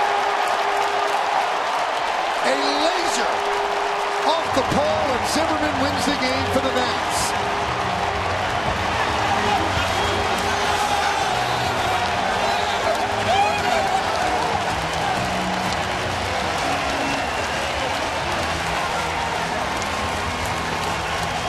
Andrew Miller gives up his first runs of the season as the Yankees lose a tough one, 8-6. Well, we showed you the numbers. Zimmerman had good career numbers against Andrew Miller. It's kind of hard to understand how dominant Andrew Miller has been as a reliever. Numbers were good. There was one home run mixed in there. This is number 2. Down the right field line. Would it stay fair? It does. It's a 2-run walk-off home run, and the Nationals stay hot right off of the foul pole. Tough loss for the Yankees. Had a 6-2 lead. The Nationals come all the way back. That had to be hit so hard to not go foul. It kept slicing, but it hit the foul pole, which in this case was the fair pole. A 2-run walk-off home run by Ryan Zimmerman. And the man who walks off is Andrew Miller, who's been so brilliant for the New York Yankees. And finally, he gives up a run in the 10th inning against the Nationals. Time to go back to the studio. Bob Lorenz and Jack Curry are there. They'll set the table for the rest of the night.